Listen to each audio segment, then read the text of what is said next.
And I love it, man, because it got me thinking. It got me thinking like I was back in school again. I don't even know where you come up with these questions. I want to know how you come up with these. You're so innovative. I'm like, look.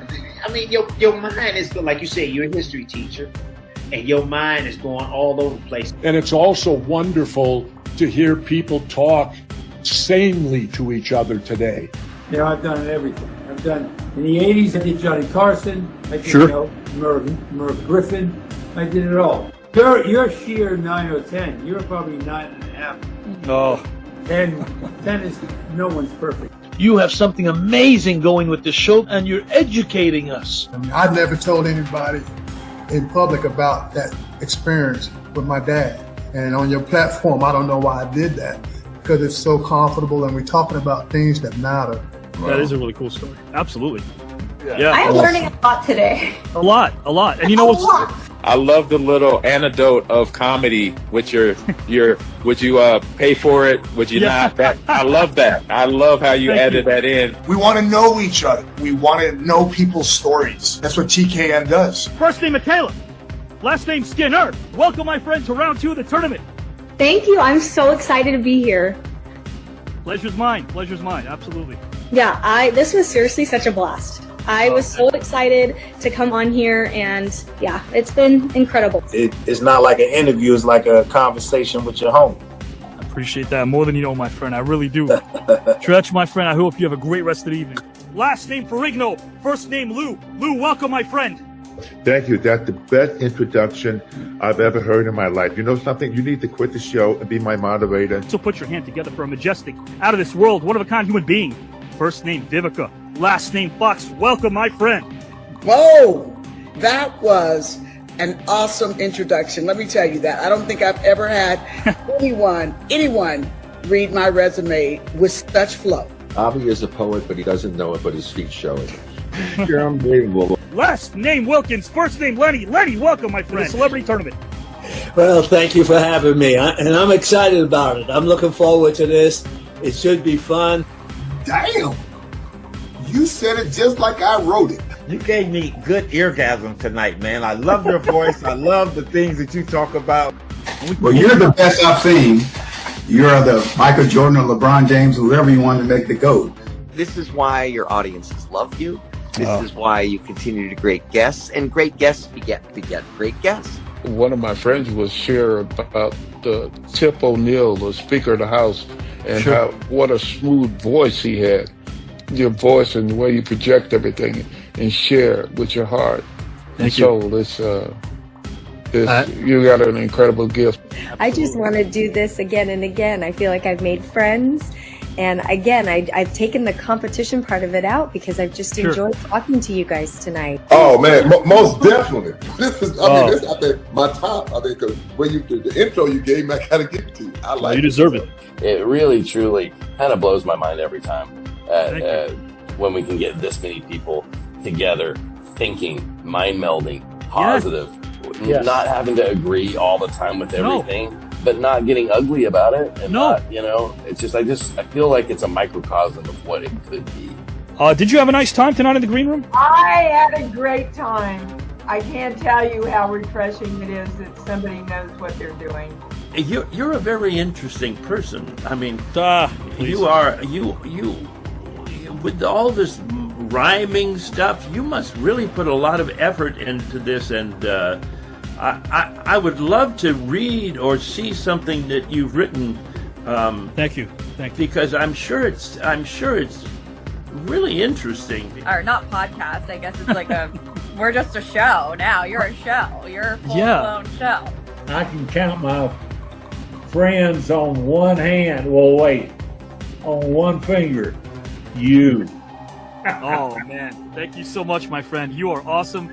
Don't even hang your hats on the past, because if you don't heal from what hurts you, you'll bleed on people that never even cut you to begin with. It has nothing to do with your pain. Okay. So Tell him. You guys are bringing the best out of me. That is the truth. Guys, Chris, did you have a good time? You've done a lot of interviews. Is this kind of up there for you? Yeah. I had a great time today, Avi. I mean, because you are engaged in what is a conversation and not a performance. Scars remind us of where we've been. They need not dictate where we're going. And I think in a way that kind of addresses this question. So in other words, I think it is almost inevitable that there's going to be pain, there's going to be scarring, there's going to be all kinds of this that's going to happen over the course of a life. She would sit at the kitchen table looking out the window for quite a period of time while the food was getting prepared. And I wish I took that time to sit down with her and ask her questions about her being a child. All about family, and wow. I can tell you, my friend, your presence is a present, because even though we don't know each other very well, starting to get to know you has been a real present and a gift because of the truth and honesty that you share. It makes me a braver person. It makes me a more courageous person, and that's from my heart. Thank you, buddy. Thank you. And hey, if there's anything I can do for you going forward, I'm here. You just call me. This thing has drawn me out of myself and thereby drawn me into myself. But I learned a lot. And from you, I always learn something from you. Work as hard as you can, because by working, Avi, you will keep yourself busy and get used to the grief. Another trio of questions, now more underrated. We have Billy D. Williams, Italian man named Skippy, or unicycle. I'm sorry, Italian man named Skippy. Put me away, Abby. Archie Bunker, the mountain climber. Ralph Cramden, the yoga instructor, or Don Corleone, the computer repair person.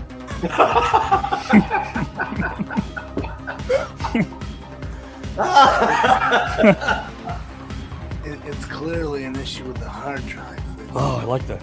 I'm going to go Don Corleone. For Christmas, is it because it does create those amazing memories that and Sarge, I know you've been there too, because I've seen you at so many different great events for muscular dystrophy association.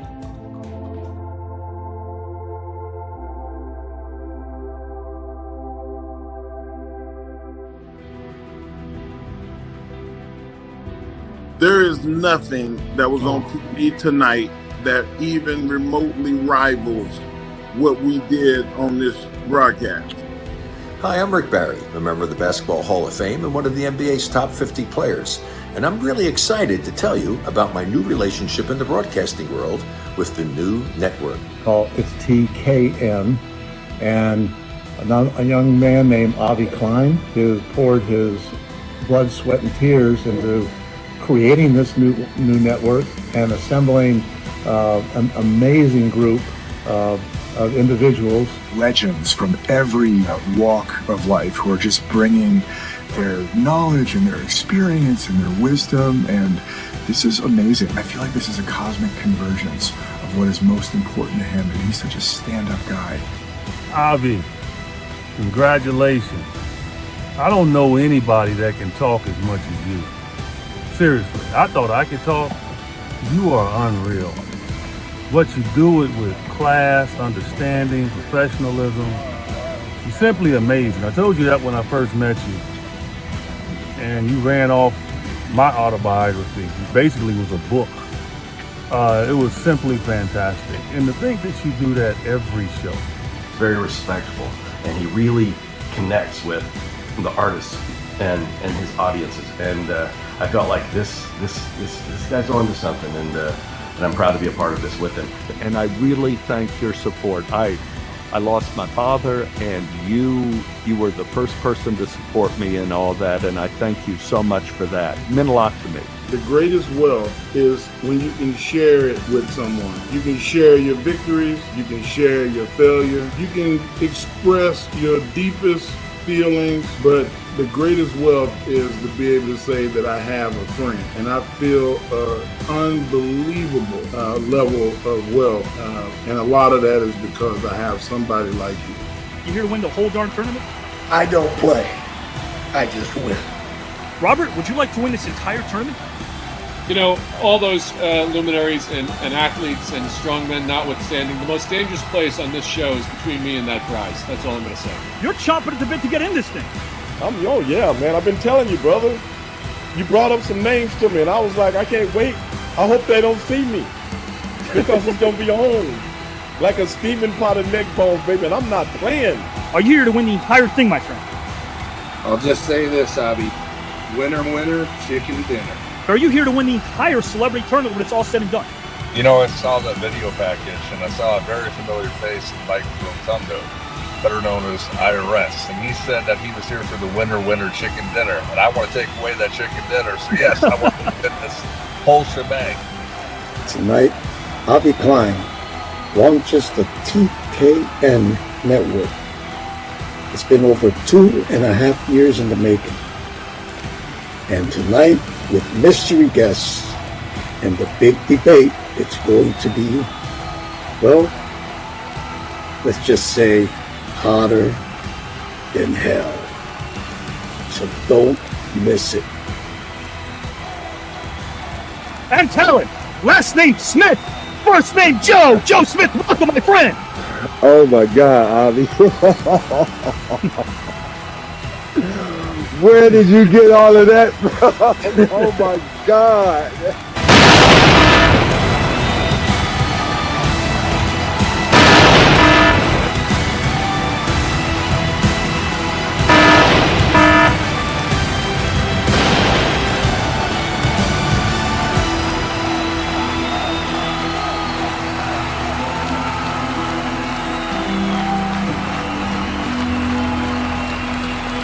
Hey guys, it's your boy Stevie Ray, back again here on a Saturday night for another TKN Celebrity Tournament prediction.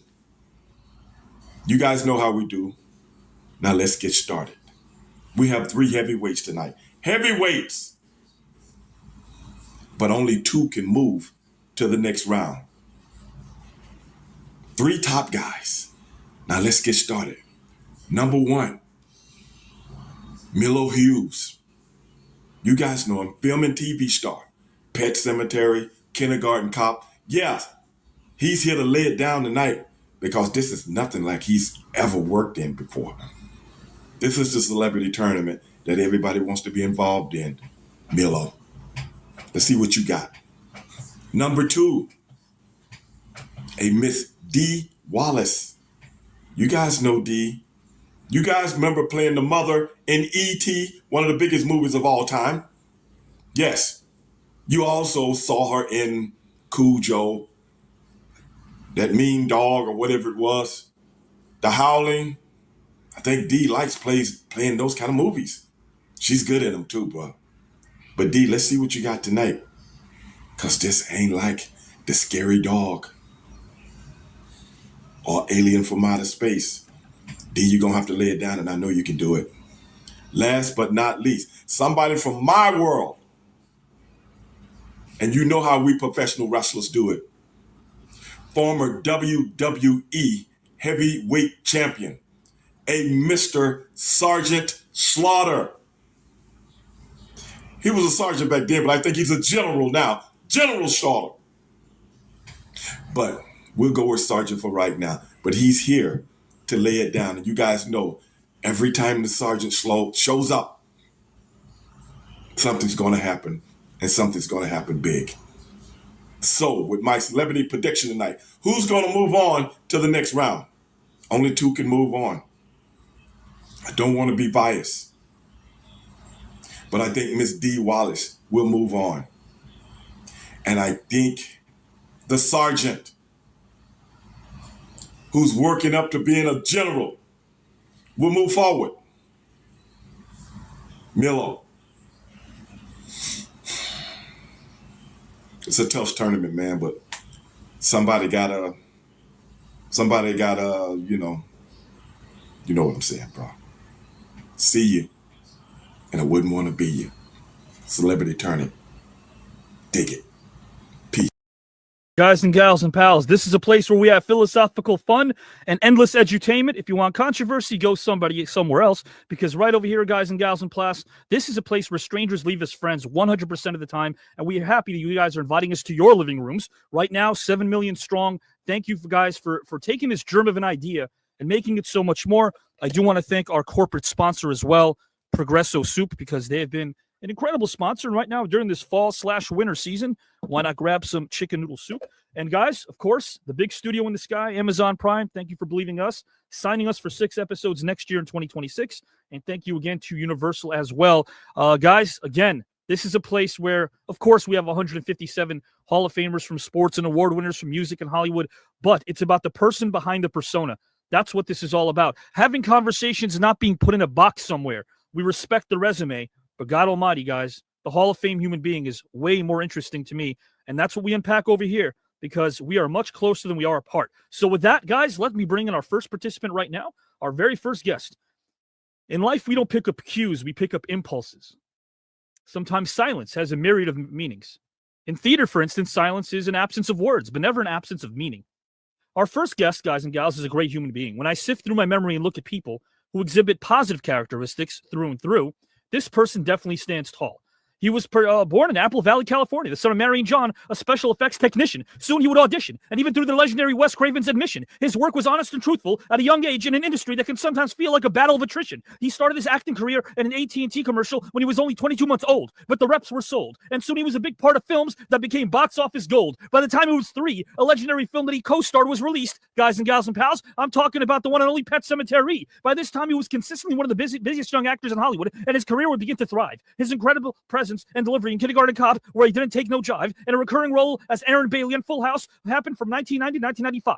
My favorite film, guys and gals, that he co-starred in was a film that deserves a much better acclaim, as it had a powerful story, great writing, and more than one name. It starred Danny DeVito, who played his father, as a character that dealt with grief after the loss of his wife. His son was soon kidnapped, and no one could help, not even the police. Turned out that it was a wicked neighbor that was responsible, played by Gary Sinise. It even co-starred Julia Louis-Dreyfus, guys, and a young Miss Witherspoon, first name Reese. He handled it all with grace, even as his resume, guys and gals and pals, grew with a bevy of TV appearances on Beverly Hills 90210, Baywatch, The Nanny, and Melrose Place. He was consistent and an absolute pro. You know what you were going to get? Like Howard Stern screaming Baba Booey. He received an Emmy Award certificate in the #1 rated animated series, Life with Louie. In the world of meta, the great Wes Craven is credited with innovating the horror genre with 1996 Scream, but wait, it wouldn't have been possible without 1994's New Nightmare. Tonight's luminary was able to slay the evil Freddy Krueger in his lair, despite the constant scare. If I spoiled the ending, it's been over 30 years, so no need to give me a glare. Just prepare to be entertained, as always, from the comfort of your own chair. Some cool tidbits about him, such as the fact that in 1998, he kept 30,000 bees in his backyard beehive. He saw a documentary on the Discovery Channel and was fascinated, so he kept them alive. He has a sister Molly and 2 brothers, Mikhail and Mitchell, and he had a cat named Spaz. He's down to earth and keeps it real. He isn't about the Hollywood pizzazz. He wears his heart on his sleeve, as his Jekyll doesn't hide. He's of Native American descent, Chickasaw, from his mother's side. His name means chief, and that's pretty cool. I take that as a source of pride. As for someone who respected the talents of one Carson, the following is information I'm proud to bestow. He's the youngest guest ever to be interviewed by Johnny on the legendary Tonight Show. He's played 2 characters on the autism spectrum, Simon Lynch in the iconic Mercury Rising, and Timmy Grayson in a Baywatch episode, because his range is deep, and that isn't surprising. He's also a passionate musician, advocate for autism awareness, a mission that we should never refuse. His entrance, guys and gals, in this incredible event will be sure to enthuse the masses as he rushes always with positivity and erases the blues. So let's get crazy like a mid-2000s coach riding Tom Cruise. I can already see the increase, guys and gals, in views as I welcome a talented, humble, kind human being. First name, Miko. Last name, Hughes. Welcome, my friend. Unmute your mic. Wow. There we go. Bravo. I feel like I just walked into the arena. That was incredible. Your intros never cease to blow my mind, Avi. Thank you so much. You deserve it. Dee deserves it. Mr. Slaughter deserves it. You guys have given so many smiles, and I know it sounds sappy, but I'd rather be sappy than cynical. I mean, that's the greatest gift you can give someone, even when you're not wearing it, to give someone a smile that they don't have, that they never thought they needed. You guys have done that, not just through your work, but Miko, you travel the country through all the time and dedication you give your fans. I salute you, my friend. Well, thank you. What I love about your show is it's always new and fresh and honest, and you're not afraid to go deep and say, you know, emotional, meaningful things. And I feel like so often so many interviews and things are so surface level, and it's almost jarring when someone like yourself comes in swinging, hitting heavy with these heavy questions. And man, it's stressful because it's like homework. I'm out of my depth. I'm a simple child actor, former child actor, and I'm far underqualified to answer such intellectual questions. But I'm just happy to be here and have a fun conversation with you. It's the first time we've disagreed, Miko, I gotta say, because no, really, I love your perspective, and everyone here on this particular show has been able to offer theirs, and I appreciate the fact that our viewers can really kind of answer the questions and go, you know what? I can relate to the person who has a star on the Walk of Fame or a Hall of Famer. I can relate to the human being, and you're very relatable, my friend. Your work and body of work speaks for itself. I mean, gosh almighty, I was I don't know, I was picking pimples in high school when you were already looking at this resume a mile long that you worked hard on crafting. I was picking pimples with that resume too, my friend. Take your roses. But Miko, I got to tell you, man, I can't wait to bring in Dee and Mr. Slaughter. I'll put you backstage and bring them right in. Awesome. Miko Hughes is with us, guys. I'm going to bring him right back. I want to bring in Dee Wallace next, and then Mr. Sergeant Slaughter, and then we're going to tackle our thought-provoking topics and hopefully be able to maybe go several layers of magnitude deep and have a good time while doing it. That's the most important thing. If you take every challenge everyone has in their life and you multiply it in severity, you get what it's like in the life of a storyteller, in my humble opinion. Without craftsmanship, inspiration is a mere reed shaken in the wind. Guys and gals and pals, this message speaks to us all and epitomizes my next guest. My next guest, guys and gals and pals, has a smile.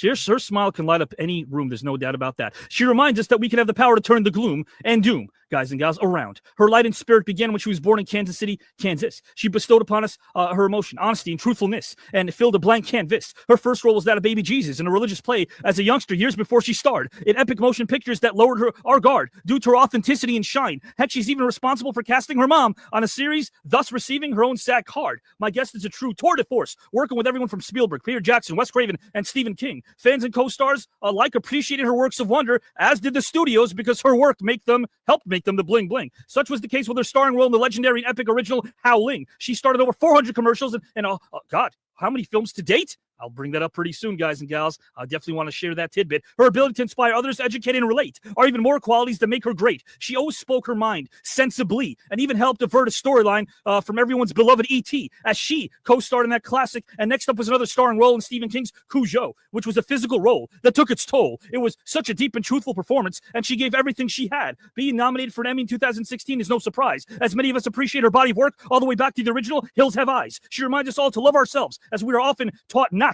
to. That does not make us vain. I subscribe to this notion as guys and gals and pals. We love her body of work from Jersey to Spain. She's counseled innumerable people on the art of self-creation through a weekly call-in radio show, which, for goodness sake, is to be fully appreciated from state to state. She's authored a ton of books on self-creation. How many? At last count, I believe the number is 8. These rhymes are about to end, but I'd be remiss if I forget to mention that she's a class act. She's always dug deep and provided her characters with layers of truth and honesty. That is a fact. This is the time to sit back, relax, and jump for joy and glee, as I'd like to welcome, guys and gals, a kind, talented human being.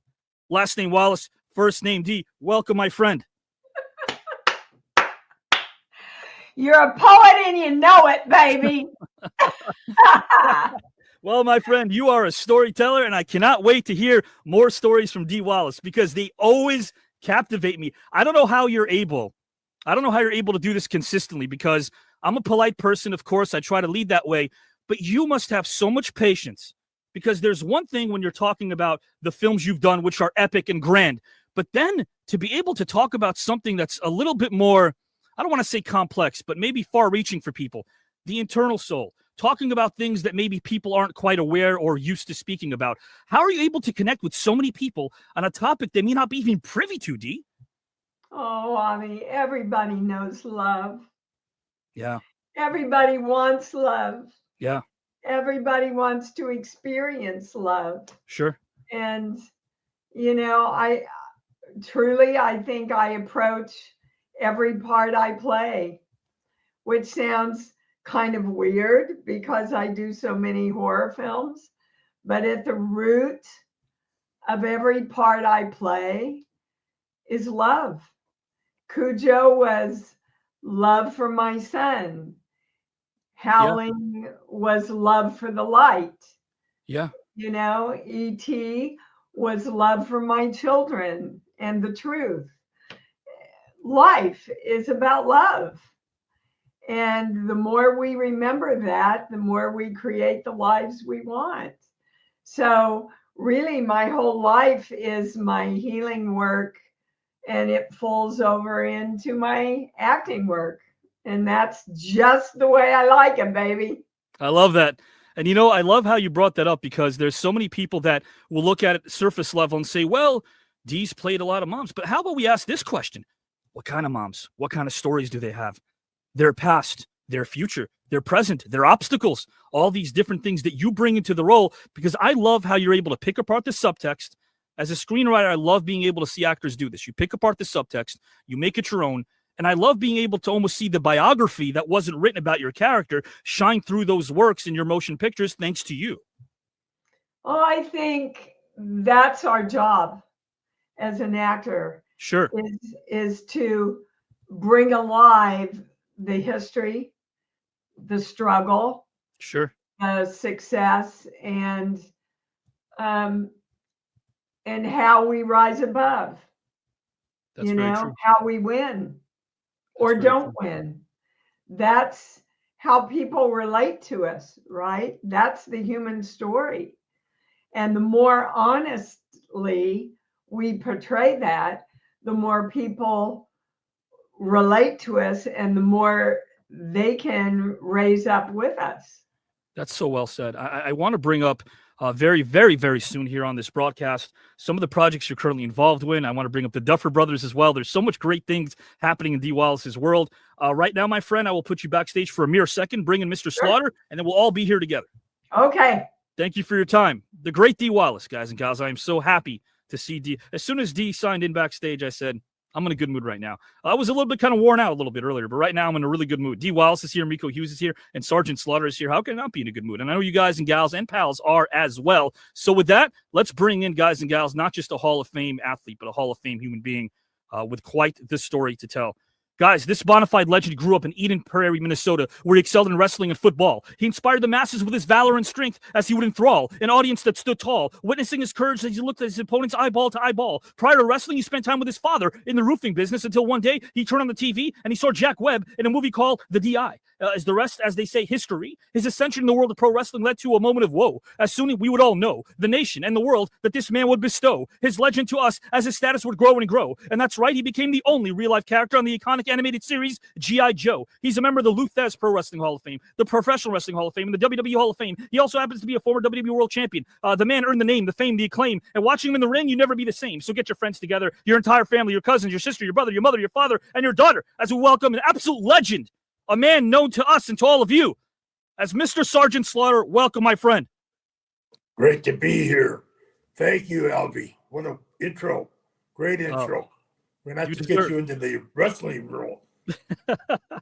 Man, oh man, I can never even imagine what it's like to spend 300 days. And for all the kids out there who are wondering, hey, that must be fun traveling. Well, maybe Mr. Slaughter can confirm the fact that with the exception of a gym and maybe at 5 a.m. if a Waffle House was open, you guys never got to see the exotic places you traveled to.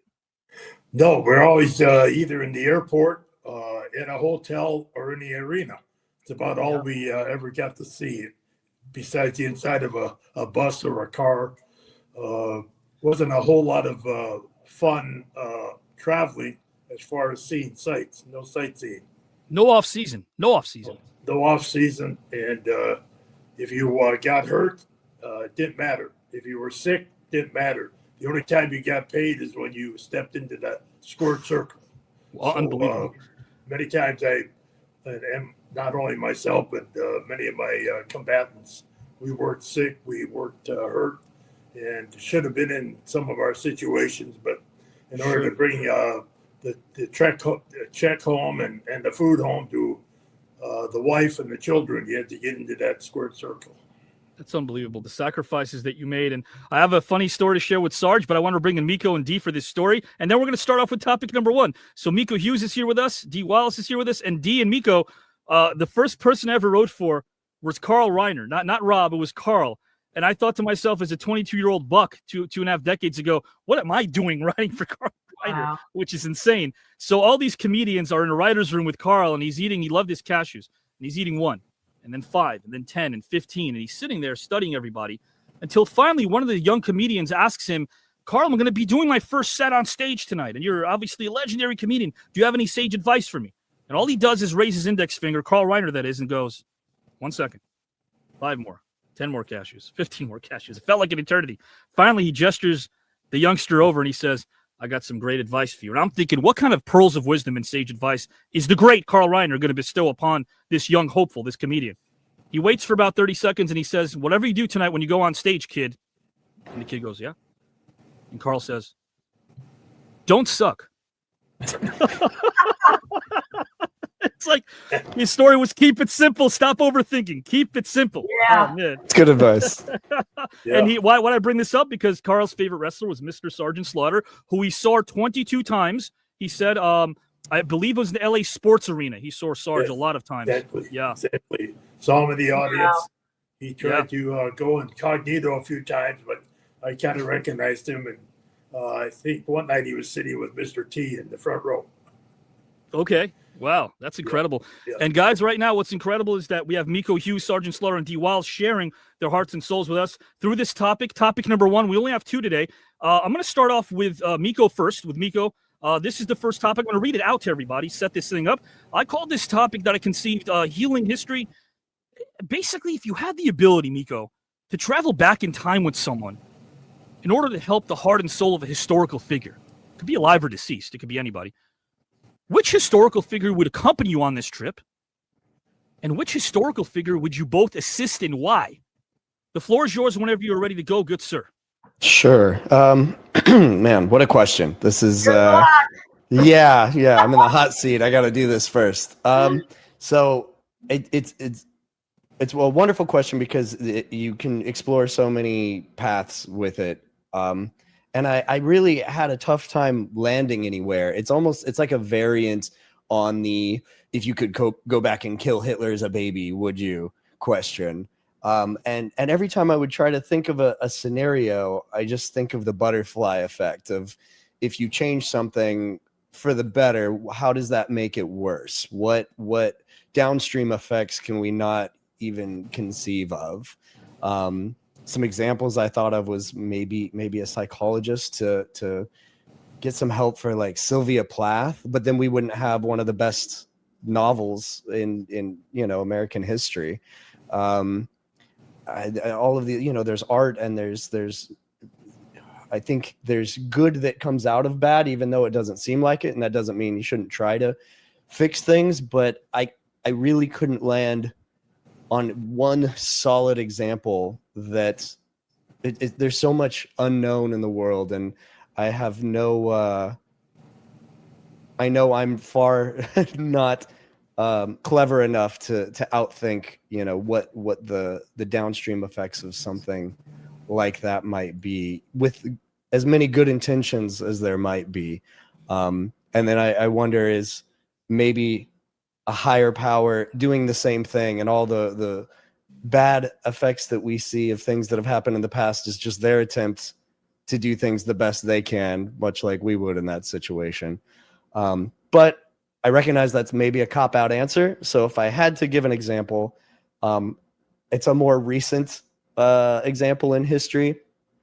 I would maybe take Steve Jobs' daughter back to him before he was diagnosed and have her hopefully convince him of the benefit and the necessity for modern medicine, because I think he rejected it early on, and for a disease that could have had a much better outcome. And this is for selfish reasons. I would have liked to have seen what innovations he would have come up with in these past, 10, 15 years since he passed. But even that, I've heard he was a terrible person to work with. He was a tyrant. So that would, maybe bring more suffering. Would the good outweigh the bad? I don't know. That's an example that came to mind. But it's a heavy question, and it's difficult, and I love you. And I always struggle with these, and I always feel like I could do better. But that's where I landed with it. So it's thing to explore. I'm open to, explore other options as well. But that was my thought process. Yeah, no, I definitely don't want to put the words in the mouth of anybody. There's no cop out. I feel like the way you looked at that question was maybe one of someone who's a bit aware of the fact that he might disturb reality as we know it. You make one choice. How does that affect this reality? What about others? You brought this up too. I didn't really, the number is not entrenched in my mind. I don't really know the exact number, but you said you didn't know. Well, he didn't know much either. He only had like a 2.5 GPA. That was Steve Jobs. A lot of people don't know that, which gives people hope. Yeah, when you think about it, okay, this is 1976 Apple. Fascinating. Yeah. Right? I've heard a lot of great things about Steve. I've heard a lot of bad things. I don't want to speak. I don't know the man at all. Never did. But You're right. He was such a private person, and he only listened to music that aligned with his beliefs, and that was his religion. He had, from what he said, he had a strong spiritual work ethic. And that's something I want to ask Dee about strong spiritual work ethics and how we can teach that to people who don't even know what that is. Because when you hear words, they can be intimidating sometimes. Trust me, the writer in me has a supervisor who always says, stop being so wordy when you're writing those scripts, Avi. Trim them down, condense. So I get that. But a strong spiritual work ethic. Dee, before I pitch this over to you and to Mr. Slaughter as well with the same question, in your estimation, what is a strong spiritual work ethic? Well, the first thing that comes to mind is your work ethic has to spring from who you are. If you don't know who you are and what you believe, you can't take it into what you do. Yeah. So I don't know, from what I'm hearing about Steve Jobs, and I don't know much about him, right, quite honestly.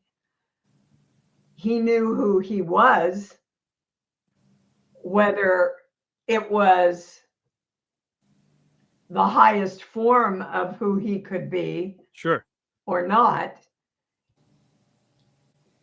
He chose who he wanted to be and lived by those rules or those definitions, probably is a higher word.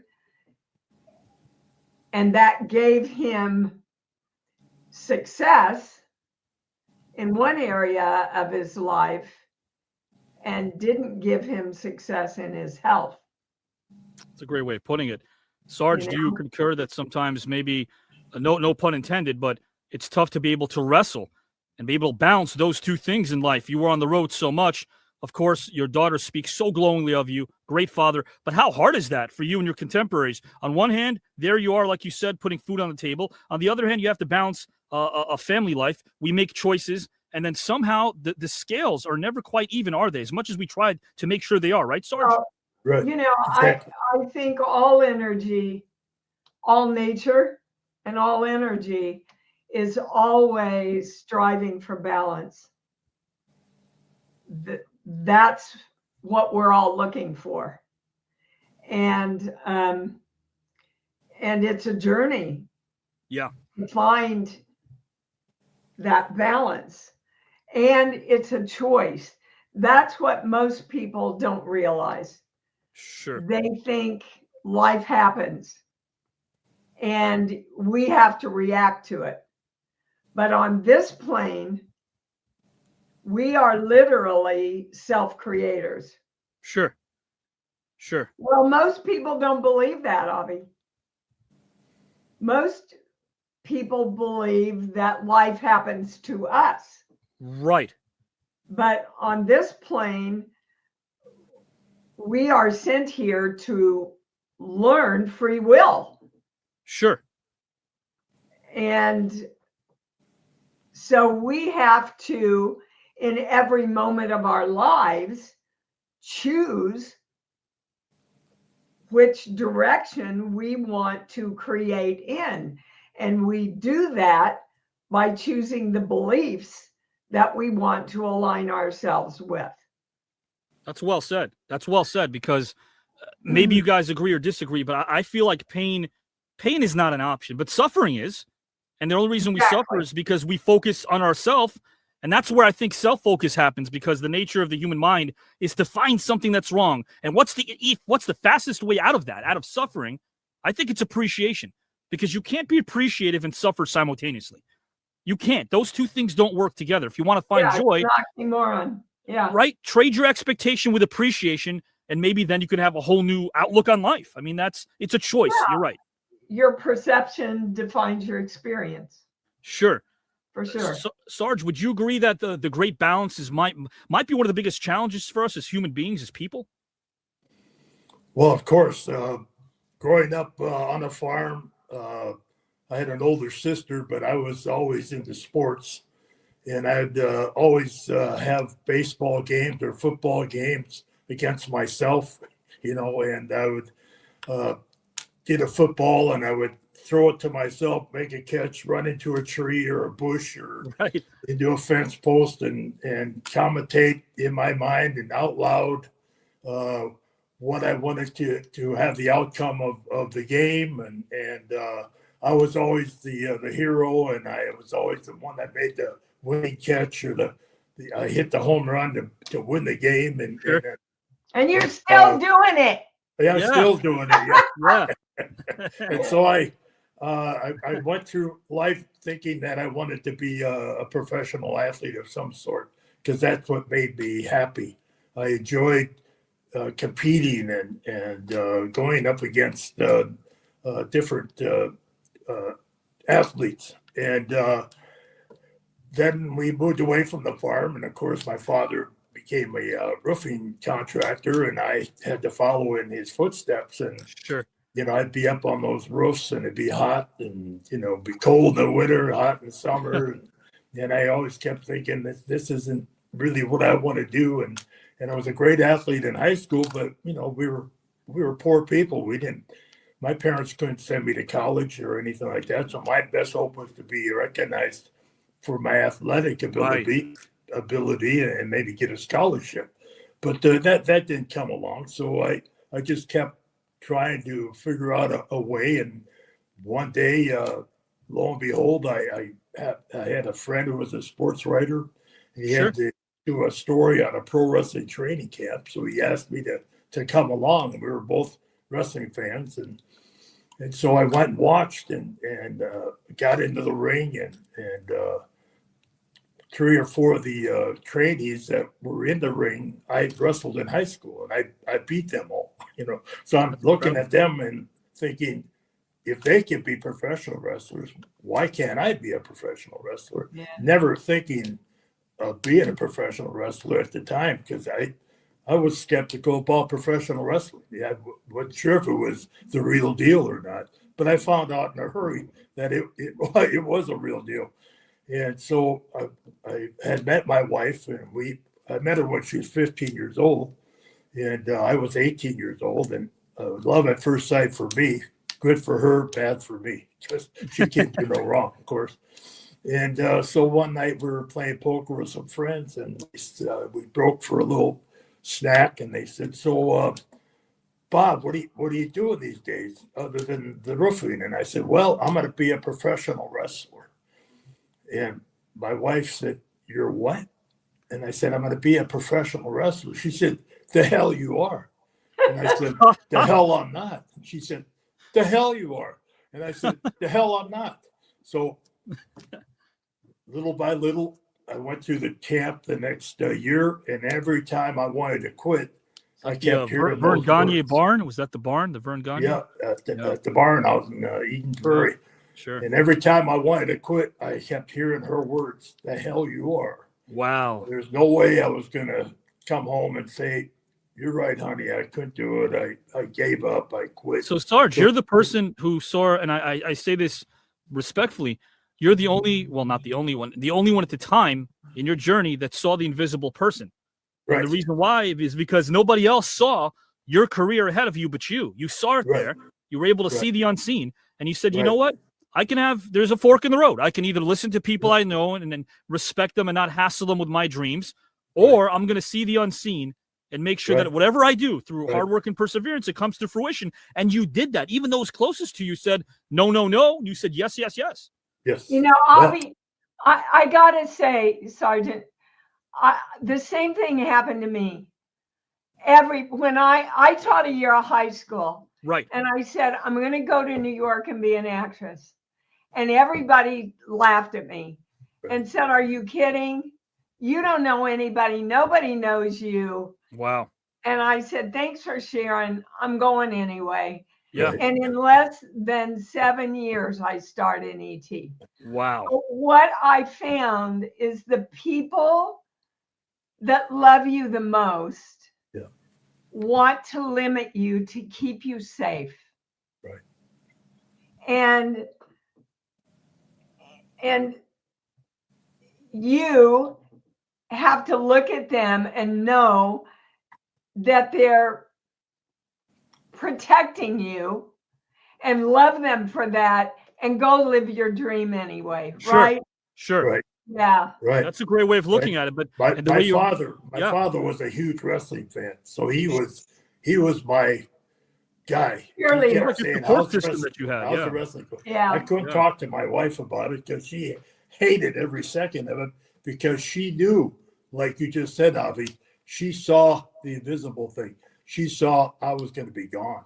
Sure. I wasn't Or going to hurt, be home anymore. yeah. You know, I was. Wow. She saw the writing on the wall that Bob's Yeah. going to become a professional wrestler and he's going to be gone and I'm going to be here by myself. And that's not what I signed up for. I didn't want to be a wife that is by herself every day and every night. And so that was a struggle between us. And the thing that was in my business when I first started was we didn't have scripts. Just like actors, you go in. The first script I ever read was for G.I. Joe, or some commercials that I did along the way. But I never had a script. We had lived everything. And that was a whole different part of the business at that time. Now it's scripted, and I could be in the business now because I can't memorize my own name. And Sarge, just to let you know, I can relate to you. When I was writing for TV, I feel your frustration because when I found out that rewriting took place every single day on a 3-camera show, that can drive you absolutely. You and Miko, you guys don't get what I'm talking about. So everything gets rewritten, right? Dee, everything, every episode gets rewritten and tweaked and set the day before, and you're ready with your lines. Guys and gals and pals, I hope you're ready in the comment section as well, because I'm going to ask Miss Dee Wallace the same question, and then Mr. Sergeant Slaughter the same question as well that I asked Miko. Again, Dee, if you can select one historical figure that could accompany you on a trip through time to help another historical figure who's going through a rather rough time, who would it be and why, Dee? And whenever you're ready, my friend, the floor is yours. I would ask Christ to accompany me to go back to help Hitler. That's good. Boom. Yeah. Well, I just think it would be an interesting exploration between the juxtaposition of love and anger, and what one can create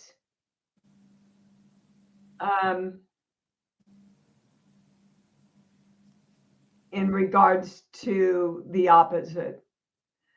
I think so many people,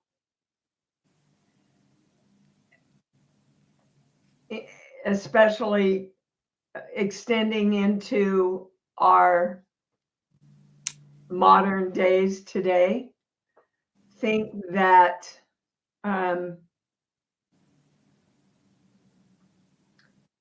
anger and bullying and force and fear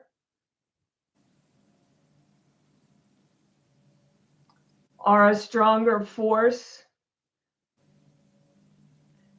than love. And from time immemorial, We have been taught that love is the greatest force we have to create with. However, we have also been sold the bill of goods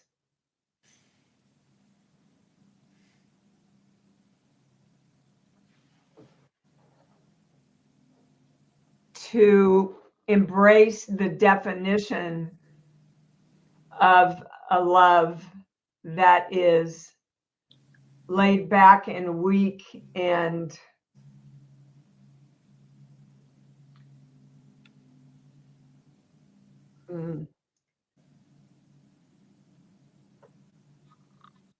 sublimates to another energy.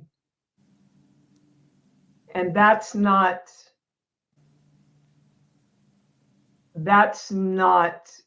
the force of love I'm talking about.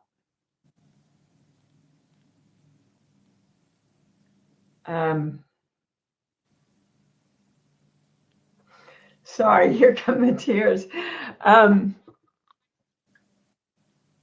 Anyone that has been a mother or a father who's experienced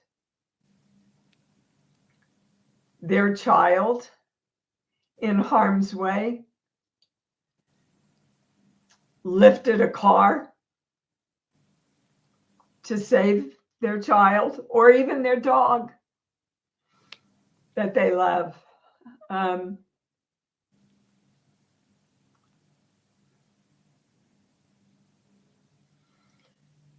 Felt overwhelming compassion for a homeless person and reached out to help them.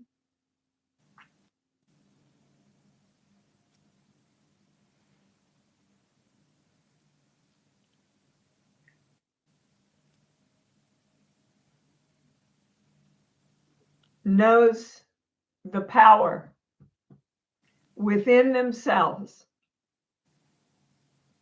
of what love, the force of love, emanating from one person, how much that can affect another. There's a wonderful story in Conversations with God by Neil Donald Walsh. He says, you're walking down the street and at the end of the street, there's a homeless person. And you go, oh, I should give him something. You reach in your pocket and you've got a nickel and a $5 bill. And you go, well, I can't just give him a nickel. And oh my God, a $5 bill. And you go back and forth and back and forth. And by then you've passed him and the moment's gone. And it wasn't his moment. It was yours. It was your moment to express your love and experience how much you have and the abundance you have in your life. That's what we need in our world right now. That's what I would like to experience. That's beautiful, Dee. Yeah, that reminds me of a conversation I had earlier with someone who said they probably said the term go-getter 4 times in 30 seconds in a conversation. They said, about themselves, I'm a go-getter, I'm a go-getter. And I said, wouldn't it be cooler to be a go-giver? To being of service to people. Isn't that much more fulfilling, being a go-giver? And I thought of that story when you said, yeah, there we are walking at the end of the block. We got a $5 bill or a nickel. And we're contemplating and overthinking, what are we going to provide this person who's economically challenged? And by the time we make a decision, it's too late. That moment is gone. Yeah. And it's going to hurt us a lot more. And that's so interesting that you brought that back. And when you brought up Jesus and Hitler, of course, I'll say this. I mean, people might be wondering, wait, 80 years ago, which is crazy to think 80 years ago. That's what, 3.5 generations only, at the end of World War II. 1945. He's in a bunker. The only thing he has left are senior citizens and children. He has them. He knows that he's going to fall. And instead of doing gracefully, he has kids and senior citizens guarding his bunker. Great Britain did quite the job when it came to what their pilots did in their Air Force. And of course, Battle of Stalingrad. Germans holding their own but can't survive the climates against the Soviets. And then there was one person, and people are going to be shocked when they hear this. There was one person who said, who had it out for the Soviets too. I wonder if Hitler was loved, what would have happened? And that was MacArthur. People are like, what, MacArthur? Nobody would ever even fathom that MacArthur could say the word love. And he was contemplating and having an interview. It's a radio one. It's not online anywhere. A friend of mine who's a historian gave it to me, and he said, you got to listen to this. And this was like 6-7 years ago. And he said, I wonder what would happen if Hitler was loved. And then, of course, the moment passed and he went on with something else. But that also reminded me of what you said. Yeah. And I'm thinking to myself, you're a better person than I am, and maybe even MacArthur, because I could never bring, I know I couldn't. And then, man, oh man, I mean, if how about finding the root of the problem? But then I feel like my ego would get in the way. Like, I can solve someone's problem. I can somehow take the hate they have in their heart, and I could somehow make that hate turn into love. Like it's, and maybe that's the thing that I think scares people about love, is that it requires work. You found it. You caught it. What do you do with it? You have it. It's inside of you. What do you do with it? Do you give it away? Do you keep it locked up? Do you reserve it for only people that... But that's not true, Avi. That's not true. Look at an animal. You know, you can be in a foul mood. You can be crying. You can be angry. Right. And a dog will walk up to you and put his head like this and sure. lick you. He's not trying to make you anything. Sure. He's just coming up and loving you, and it affects you. It's necessary It's today. just being there for you. I agree with you. It's necessary. You I agree know, with you. and I have people all the time. I go to Starbucks and I get $20 gift cards. Right. And I keep them in my car. And when I see a homeless person, I give them a card. And I have people all the time going, let them go get a job, Dee. Why are you enabling them? And I said, I'm doing this for me. For you, yeah. You know, it makes me feel good to express love to them. I love that. I do. You know, I know they'll have a clean place to go to the bathroom. Sure. They'll have something healthy to eat and drink. And it makes me feel good. So I don't need something in return. I don't need a payment back. Right, right. Other than I get to share some love. You're a go-giver. You're a go-giver. Yeah. I agree with that. And I think that's a lot of people who are so afraid to get hurt so much. The best part of who they are might be the part they hate the most, because they don't want to admit that they have sensitivity. They don't want to admit that they have a heart that does care for people, that is in touch with their empathetic side. I don't think a lot of people really want to know that. I just think we're all so into judgment these days. We could just go, yeah, I accept you. I don't want to be a homeless person, but if that's your deal, okay, I'm just going to live in love. Yeah. I let you be who you are. Yeah. You know? And Miko, I just got to say to you, you have the kindest eyes. Do you know that? Dee, you are so sweet. You know I love you. That was very, very kind of you. Sarge, I think it's time, so Sarge. unexpected. I think it's time, Sarge. We have to shore our eyes. Yeah, I can't even see your eyes, guys. You guys are all beautiful, and I mean that. There's no doubt about it. And by the way, everyone here needs to tell me, and I mean this from the bottom of my heart. I don't say this on the show a lot. You got to tell me where the Fountain of Youth is. I need it. You guys have it. Don't keep it from me. I want to know where it is. You guys definitely found it. Dee Wallace, Miko Hughes, and now Mr. Sergeant Slaughter with the same question, which I'll set up for him. So, kind sir, if you're able to go back in time and pick a historical figure to go back in time with to help you assist another historical figure through a tough time, who would it be and why? Whenever you're ready, Sarge, the floor is yours, my friend. Well, I often thought about Jesus myself because I thought, geez, I'd like to have gone back to help him, but it wasn't like it is nowadays. If I would have been there, I mean, to see someone be put on a cross with nails put through their hands and through their feet, I never liked bullies in the first place, but back in those days, if you even made a move, they'd chop your hands off or chop your legs off, and that was it. So I kind of moved away from Jesus because that can never be changed. I mean, there's a lot of things that I'm going to say to you that could be changed, but it can't be changed because that was history. Like Christopher Columbus. I mean, I'd like to have been on the ship with him and said, hey, you're going the wrong way. But he ended up where he ended up, and here we are. And, there are other things like the Pilgrims. Would I have liked to have been with the Pilgrims and had a feast with the Indians? Yeah, that'd been kind of cool, but they didn't have mashed potatoes, and they didn't have gravy. They didn't have stuffing, all the great things I want to eat at Thanksgiving. They didn't have my grandmother's scallop corn that she made special and the sweet potato casserole. And I said, no, I think I'll stay away from the Pilgrims. And then I thought, well, what about Lewis and Clark?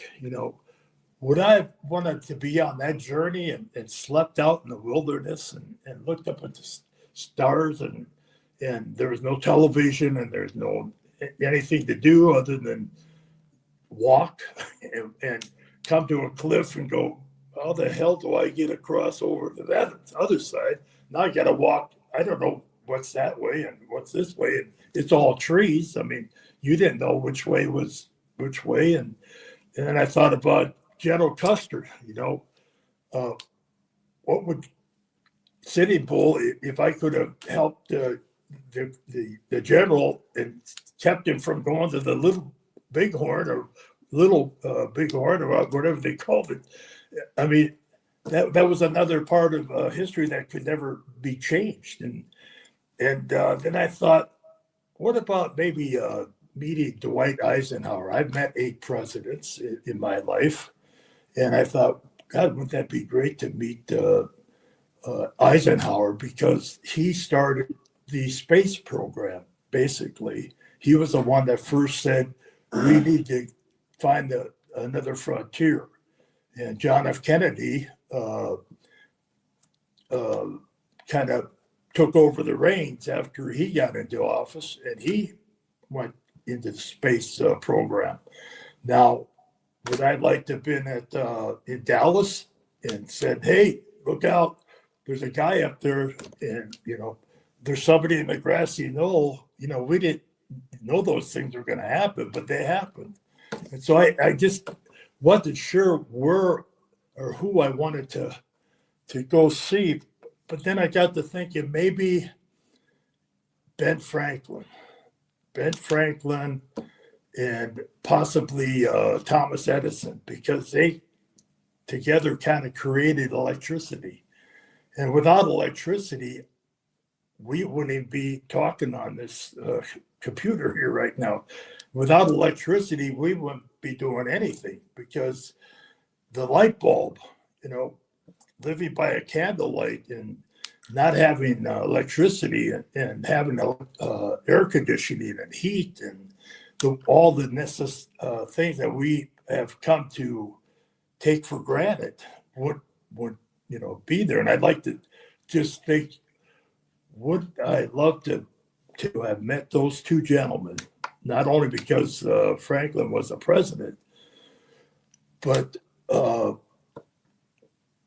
Einstein and introduce them to my pal Elon Musk, because without the electricity, he wouldn't have cars they're driving around now without any gas and without any fuel. And I just got to thinking that might be the two people I probably want to have met was Benjamin Franklin and Thomas Edison, along with Elon Musk. Just to hear the conversations between those three gentlemen on what they created and what he is creating. And not only is he with the electric cars, but he's, went up and got some astronauts that were stuck up in space. I mean, the man's incredible to do that. His mind, he's, a genius, of course, and just to have the balls to do something like that. I mean, what would have happened if he went up for those astronauts and they didn't come back and they all, deceased and this and that? He would have been the worst guy in the world. But because he was able to go out and get him, they brought him back. He became a hero. But that was kind of the place I was going to was the electricity type thing, and what we have today and what we're going to have in the future, because we don't know what's the future's. I mean, what are we going to do after cell phones? What's going to be after a cell phone? What's going to be after the computer and the television? Or what is the next thing that we're going to be Imagine, people talking about AI replacing us. But, you brought up such a litany of great people. I think a variation, this is sort of like us in a writer's room. The variation of this game would be taking Dee, Miko, and Sergeant Slaughter's picks, putting them all in an apartment in Queens, New York somewhere, tell them they got 30 days to stay there, and then Dee and Sarge and Miko pop in once a week and try to settle things down, because they're probably going to be at each other's. You brought up Eisenhower and the space race, Sputnik. We all know about Sputnik. We all know about how the space race was obviously it begetted the arms race. And then there was one thing he told Kennedy. He said, beware of the military-industrial complex. He told him that. Right. And Kennedy tried to take heed. And, of course, once the Bay of Pigs fiasco happened in 1961, Cuban refugees who weren't really trained, Kennedy thought they were. It was a botch job. They got slaughtered there in Cuba. At that point on, he said, I don't trust my government or my military. And when he spoke up against them, that was a lot of people think that was all she wrote for JFK. When he spoke up against his military, he didn't trust them anymore. And he literally said, I don't want to remove everyone or our troops, that first wave from Vietnam. I want to wait till 64, but he didn't make it to 64 because he gets assassinated in November of 63. He was going to run on that ticket in November of 64 and talk about how one of the biggest policies that he was in favor of was pulling the troops out. Didn't happen. LBJ doubles down because he never betrayed the military-industrial complex. Didn't hurt him that his neighbor was J. Edgar Hoover as well. That was LBJ's neighbor. So it's so fascinating how when you guys explore one thing, it goes back to Miko. It was so bright and so thoughtful, Miko, to bring up how it's so sensitive to touch one part of history, not knowing what could happen when you do that. What happens when you touch one little part of history? Could it be worse? You tried the road to hell is paved with good intentions. Yeah. Is kind of the thread. I'm also still thinking about your sitcom idea, and I'm just seeing a 90s style like tape down the middle of the living room, and Jesus and Hitler are like, you stay on your side. Oh, well, I have to do the dishes over there. Like 999. I don't know. Yeah, Jesus. What happened to all the Milky Way, Jesus? Yeah. It wasn't me. It was MacArthur. So guys, what I'm going to do right now is this. I have, speaking of what ifs, and due to time constraints, I hope we make it to the second topic, but I have to play this for Dee and Sarge and Miko. What if somebody in their lives, or maybe a historical figure they never knew, were to narrate their careers and their lives? Who would it be and why? I'm going to show you now via video. We're going to start with Dee. If someone were to narrate, in my opinion, Dee's life or career, there's so many options we can go with. But for our viewers, here's who it might be. Let's enjoy.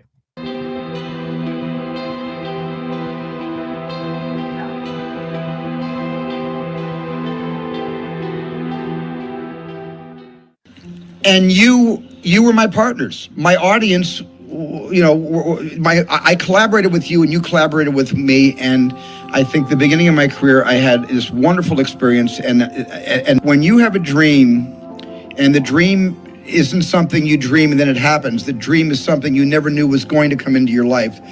Dreams always come from behind you, not right between your eyes. It sneaks up on you. So you have to, every day of your lives, be ready to hear what whispers in your ear. It very rarely shouts. And if you can listen to the whisper, and if it tickles your heart, and it's something you think you want to do for the rest of your life, then that is going to be what you do for the rest of your life, and we will benefit from everything you do.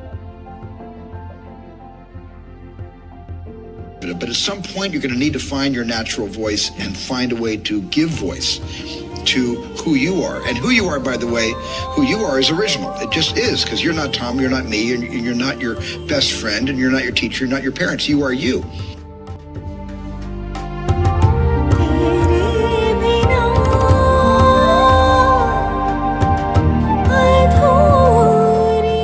Don't you raise yourself up with love when you're in gratitude for your life? I believe love is the greatest power we have. 100%. That's Dee Wallace. Oh, that was beautiful. Well, so are you, my friend. So you should know that. You should always hear that. Life is short, and we should always hear that about people we care about. And it's so reminiscent of what you said. I was getting goosebumps because what Spielberg was bringing up was the very thing you were bringing up about not being your parents, not being, you can love them, but you have to carve your own path. You have to be able to make sure that you walk your own path without having people limit you, even if they have their best interest at heart. So reminiscent of what Spielberg brought up. And guys and gals and pals, I hope you enjoyed that, because we have two more for you. Mr. Slaughter, who would narrate his career? Well, or his life, or both. Let's find out right now. We just talked about him, Mr. JFK.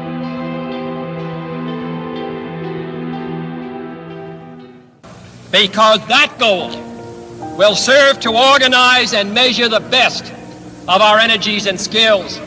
Because that challenge is one that we're willing to accept, one we are unwilling to postpone, and one we intend to win, and the others too.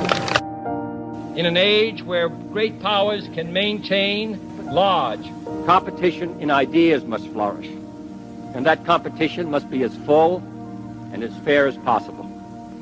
In addition, that had much more power than we first thought it did. I am talking about genuine peace, the kind of peace that makes life on earth worth living, the kind that enables men and nations to grow and to hope and build a better life for their children. Not merely peace for Americans, but peace for all men and women. Not merely peace in our time.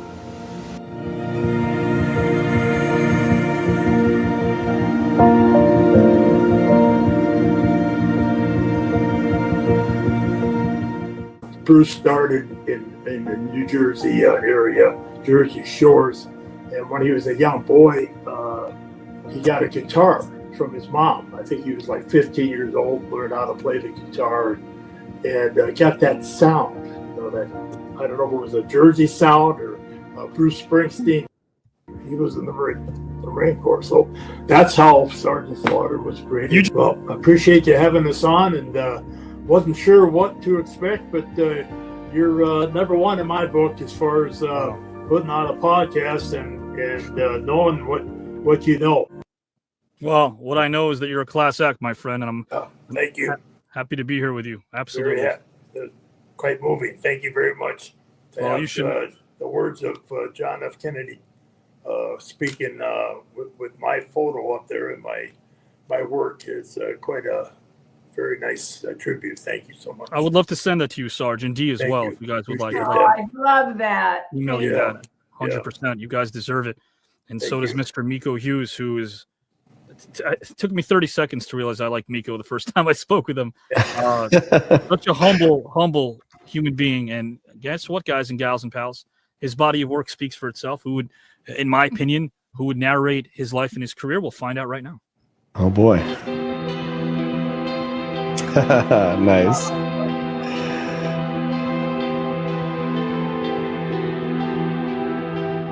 I like to start with a little bit of an idea. You know, they come from different places. Sometimes they stick around and you want to do something. Sometimes they don't. But the idea is to start with something and just start to go with it, you know. And that's the joy of finding things out, of having characters that just sort of walk on and become a big part of the story. But little by little, you develop your own style. Wow. Because I think that people like the idea of opening the door and saying, I want it darker. Do you want it darker? Okay, we're in agreement, and now let's go into the woods together. And what I do are ordinary people in extraordinary circumstances. Yeah, always. Every time that I sit down, that's why I say I'm running my own race. Just the best thing in the world. It's like dreaming with your eyes wide open. And I feel very fortunate to be able to do that. But I'm just glad to be alive. I think I got most of what I want.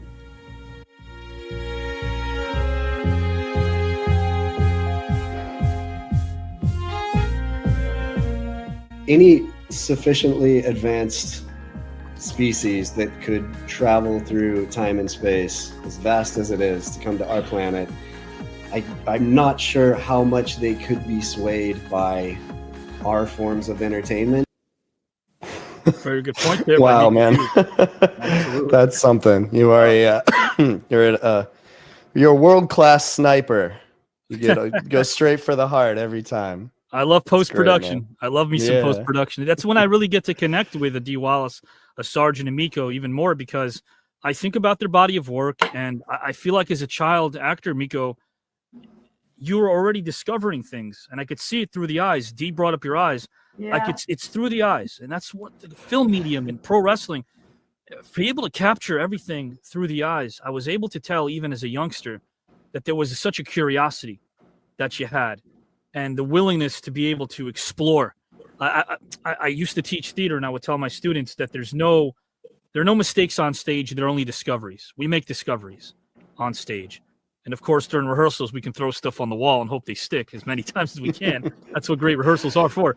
But in life, you don't have rehearsals sometimes, and sometimes you get one shot at being able to be in a room that may be inviting or not inviting, suits and ties, or executives, or people that you've encountered, that I've encountered. And I got to tell you, the first few times we spoke, Miko, I realized that there was a gentle soul there, and there was someone who I wanted to get to know. And through this medium I have. So, props to you for being the human being you are, my friend. Thank you. Yeah. Likewise, I've enjoyed getting to know you as well. And Dee Wallace and Sergeant Slaughter, Miko Hughes. If time constraints don't give us the second topic, we hope they do. I'll ask you guys if you want to do that. But what I want to do right now, if you can, I do this every episode because I think it's important to honor them. We've had a lot of people here in TKN, the new network, that have passed on to a better place, that have been part of this very show. And I'd like to honor them through this video as well.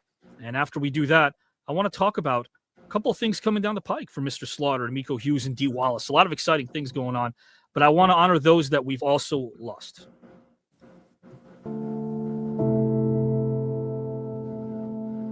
Can we count the accolades in this man's resume? Probably not. There are too many.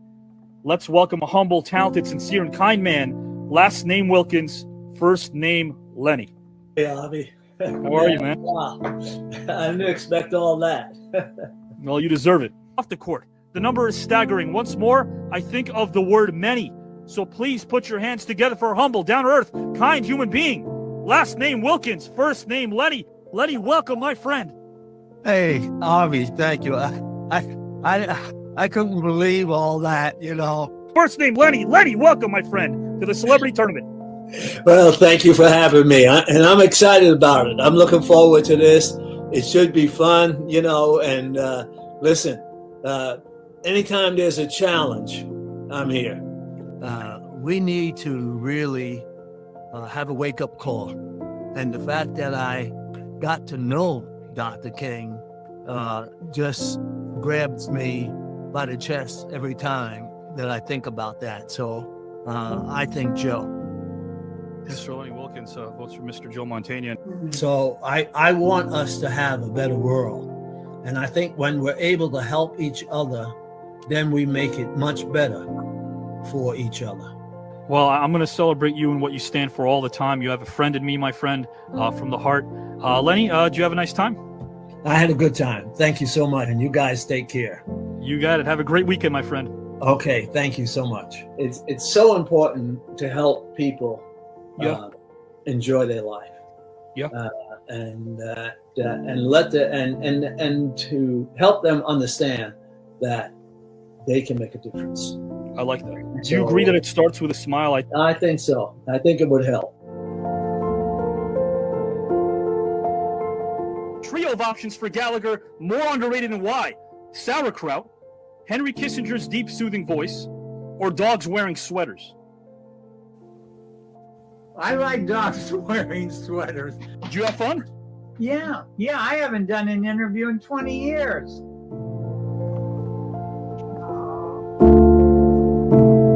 Mr. Sizemore, first name Tom. How are you, my friend? I could turn the volume lower if you'd like next time. If you'd like me to do that, Tom, I could do that. Wow, that was something else. I don't know what I can do now. Oh, please. That was terrific, man. Thank you, my friend. I appreciate that. And what, as charming as a guy that you are, man, and as honest as a guy as you are, and as down to earth as a guy as you are, you played a character that isn't so down to earth named Scrooge in college. You played Scrooge, and of course, I feel like a thespian should rely on their instinct. Do you feel like you rely on your instinct a lot as a storyteller as well? I mean, playing Scrooge at that young an age was, when I think about it now, I only way I could have done it is I was relying on my instincts. You know, I could have done it the other way. Okay. More underrated than why? Unicycles, Italian men named Skippy, or sophisticated dinosaurs? What? More sophisticated dinosaurs? Yeah, I want to say the sentence. Italian men named Skippy. I just want to say. Yes. Yeah. Italian men named Skippy. I just want to say the sentence. Italian men named Skippy. Yeah, something you'll never hear. Yeah. Did you have fun? Did you have a nice time? I had a great time. It was ball. Yeah, man. I want to do it again. This is great. I just think it's going to be, a lot of fun for people. I don't think people like this on the air. I don't think really. No, there isn't. I just think it's going to be I'm very interested in how people respond to it, because I know it's going to be interesting and see if people tune in and stay tuned in, and I really hope they do. And I'm all yours, bro. Let's go out and make this work. All right, I'll talk to you soon. Okay, bye. I teach a workshop, and one of my students finally said about my class about iambic pentameter. He finally said, "I got it, and he was excited, and it was both his elation and those 3 words that make it worthwhile, right? Amen. You got it. But I think I've got to have equally passionate people involved in the production of it. That passion will override any reservations anybody has as to the show's potential for entertainment or education. Did you feel as if transitioning to the stage and performing live theater was a natural fit for you? Yes, I did. I always felt very comfortable on stage. More so on stage than I did in film or television. So I'm looking forward to you, Avi, giving me your thoughts and your input, because as I told you, that piece that you sent me is, I love good writing, and I think Thank you, that's been sir. the secret of my career.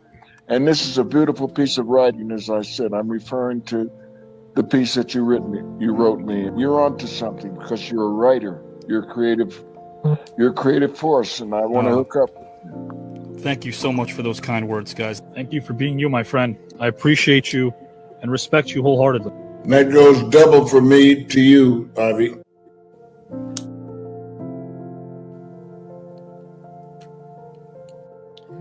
And there's my pop. He passed away a year ago. Sorry to hear that, man. Appreciate that. You guys would have liked him. Big guy, but very gentle guy, 6'7". But wow. Yeah, he was definitely a sweetheart, and I think it's I always said I'd rather be sappy than cynical, but I feel like our loved ones are hanging out with us now. They're having a good time. Absolutely.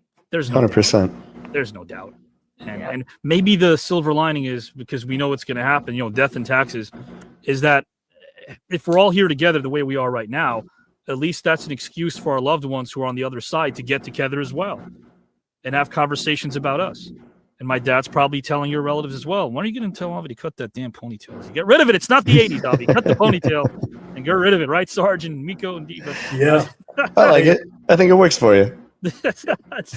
I'm having a blast. My guardian angels are always playing jokes on me. My Really? guardian angels, the ones that are looking down on me, because 10 or 12 times a day I got to pick something up that I drop on the floor, and I know it's somebody up there trying to playing a prank. Funny, yeah.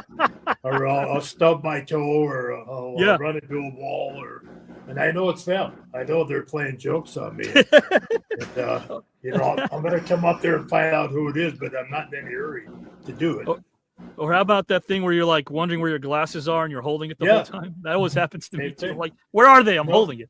They're doing it. They're doing it. They're responsible for it, Sarge. There's no doubt. Before we delve into our final topic, I want to bring this up. There's so much you guys have coming down the pike, and we're fortunate. We're blessed. I don't really, if you notice, I don't tell people subscribe. I feel weird doing that, but we're at 7 million views, and we appreciate that. We appreciate Amazon Prime for believing in us. Originally, they said, if it's not controversial, nobody's going to care. I said, watch. We're going to have a fun time. It's going to be thought-provoking. It's going to be clean. And we're going to have a great time teaching and educating people and entertaining them. That's why we call it edutainment. But with that, there's so much that Dee, Sarge, and Miko are doing right now. Dee, I want to bring this up first because, first off, you are approaching your record-breaking 300th film and TV movie credit. Is that right? Wow. Yeah, I am. I'm old. Bravo. No. You are a legend. That is incredible. You're 300. And I got to bring this up as well, because when I think about that, I also think about projects you currently have coming up. I'm thinking of the Peppermint Twist, 25 Miles to Normal, and The Burrows, which, if I'm not mistaken, that's a Duffer Brothers' new project for Netflix. Am I right? Yes. Uh-huh. Yeah. Are you excited about that? I opened the season. Yeah. Wow. Yeah, And it's it doesn't stop there. Very interesting series. Yeah. They and pitched another one that I'm very excited about is The Licked Hand. The Licked Hand. And how about Southern Scares and The Boys from Below? Yeah, I'm so blessed to be able to go back and forth between relationship films and comedies and really great horror. Not horror. Well, your range is vast, and honestly, my friend, I feel like you bring so much truth to any role. We talked about it earlier. There's such a thing about caring about your character before and after, not just during, and you definitely do that. You could tell how much you care about your character's plight beyond the written word, and that definitely speaks to me, and I know to a grand audience as well. Sarge, you absolutely, my friend. You're always there for the kids, Sarge. You're always there traveling. You don't say no to people because you give them so much of yourself and your time, and your dedication. Even right now, as we speak, you, me, and Paul were talking earlier. I mean, what do you have coming down the pike? There's so many events and signings. What's coming down the pike soon, Sarge? Well, we do a lot of appearances almost every weekend, and it just keeps you young because when you see children that all you see is their fingers on your table, and you look over and they look up at you and go, Sergeant Slaughter. Now, how would they know who I am unless their parents or their aunts and uncles or grandparents show them or told them about you, or you were their hero? And it shows that you had a good character, that you did the right thing. I've done hundreds of Make-A-Wish. One of the hardest things to ever have to do is to go say goodbye to somebody, and do it in a way where you stay in character. Thank God I'm in a character, because if I don't stay in character, I'm bawling like a baby. So of course I cry when I leave, but I've had the honor to take children to Disney World as their last wish. Take them in the Disney parade and have them on my shoulder. That's beautiful. Oh, good for you, honey. Sometimes it's surprising. I took a little boy to Disney World one time. He was dying of cancer, and he had about 6 weeks to live. And I said goodbye to him. I had to get back on the road, and I took his whole family down there. And about 10 years later, I was doing an autograph session, and his father came through the line to say hello and kind of reminisce about the trip down to Disney World. And I'm so sorry that happened. I'm sorry we didn't keep in better touch. And how long did he live for? And he said, who? And I said, your son, Chris. And he said, Chris, why'd you ask him? Wow. And there was Chris, 17, 18 years old. That's standing awesome. Yeah. Miracles. Wow. That's great. It gives me goosebumps. But Yeah. the doctor said we got back from the trip, and we took him to the doctor and his final exam, and the doctor took off his stethoscope and he threw it on the floor, and he said, it's a miracle. And Wow. I said, what do you mean? He said, he doesn't have any cancer anymore. What do you mean he doesn't have cancer That's incredible. anymore? He's fine. He's good. Yeah. You know, so You just needed a good drill sergeant to whip him into shape. Yeah. The power of positivity. Awesome. You had a big part of that, Sarge. You had a Yeah, big part. Don't be yeah. humble. You played it, and Sarge, you would probably agree that that's probably greater than any personal accolade. You have so many, but that one moment you had with Chris, that's Yeah, probably greater yeah. than any personal accomplishment. Yeah. Well, every weekend, people put Yeah. smiles on my heart. They put them on my heart. I'm not putting it on their hearts. They're putting it on my heart. That they're coming Unbelievable. to see me and that they're my fan. And they, you know, even after all these, I mean, I've been out of the ring since 2020. Right. And I probably had 20,000 matches over my career. you know. And Incredible. I just thank God for my family that we stayed together, because I was not there. My wife was mother and father and everything, and it wasn't easy. You're never there for the holidays.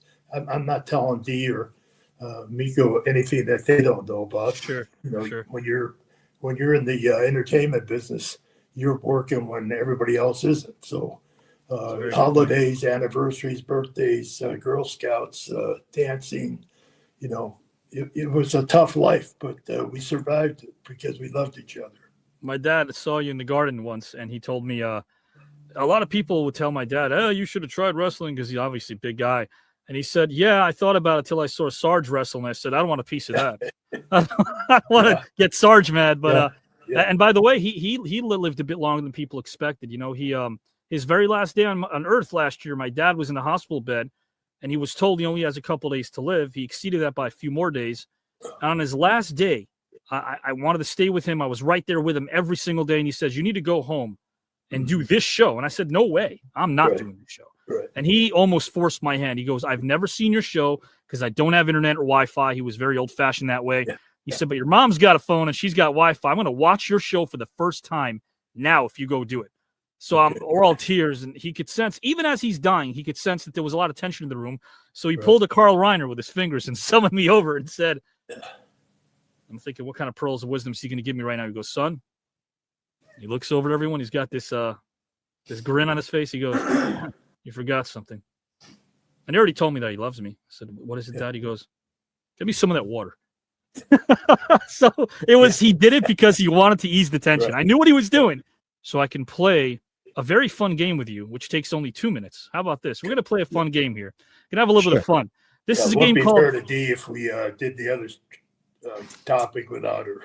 Yeah, I think we'll bring, if it's okay with Dee, to do the second topic some other time with the three of you. And what I'd like to do is I'd like to play a game called I'd Pay. And the way this game works is I'll give you 3 wacky options, and you'll let me know which one you would pay to see and why. Of course, the options are wacky. We'll start with Miko Hughes. Miko, if you had the option to pay for the following, which would it be and why? Rocky Balboa is a neurosurgeon, Seinfeld is a correctional officer, or Rambo is a talk show host? That was very fast. Wait, okay. Run that by me again? You got Rocky as a neurosurgeon, Rambo is a talk show host, or Oh. Seinfeld is a correctional officer? Oh. Okay, Rocky, if he's wearing the gloves while he's doing I think that poor patient, but it would be hilarious. Right. But maybe, gosh,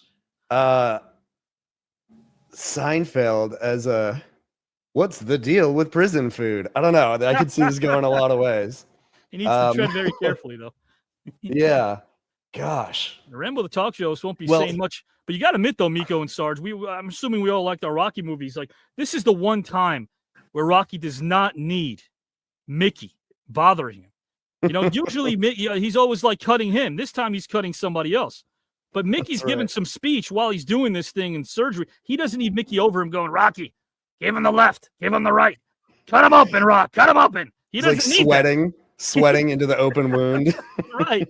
Big, I think I can cut it myself. I don't really need your help right now. But that's Rocky Balboa. I'm going to ask if Sergeant Slaughter concurs or not. Sarge, if you had the option of paying for one of the options to see on screen, which one would it be and why? We have Rocky Balboa as a neurosurgeon, Seinfeld as a correctional officer, or Rambo the talk show host.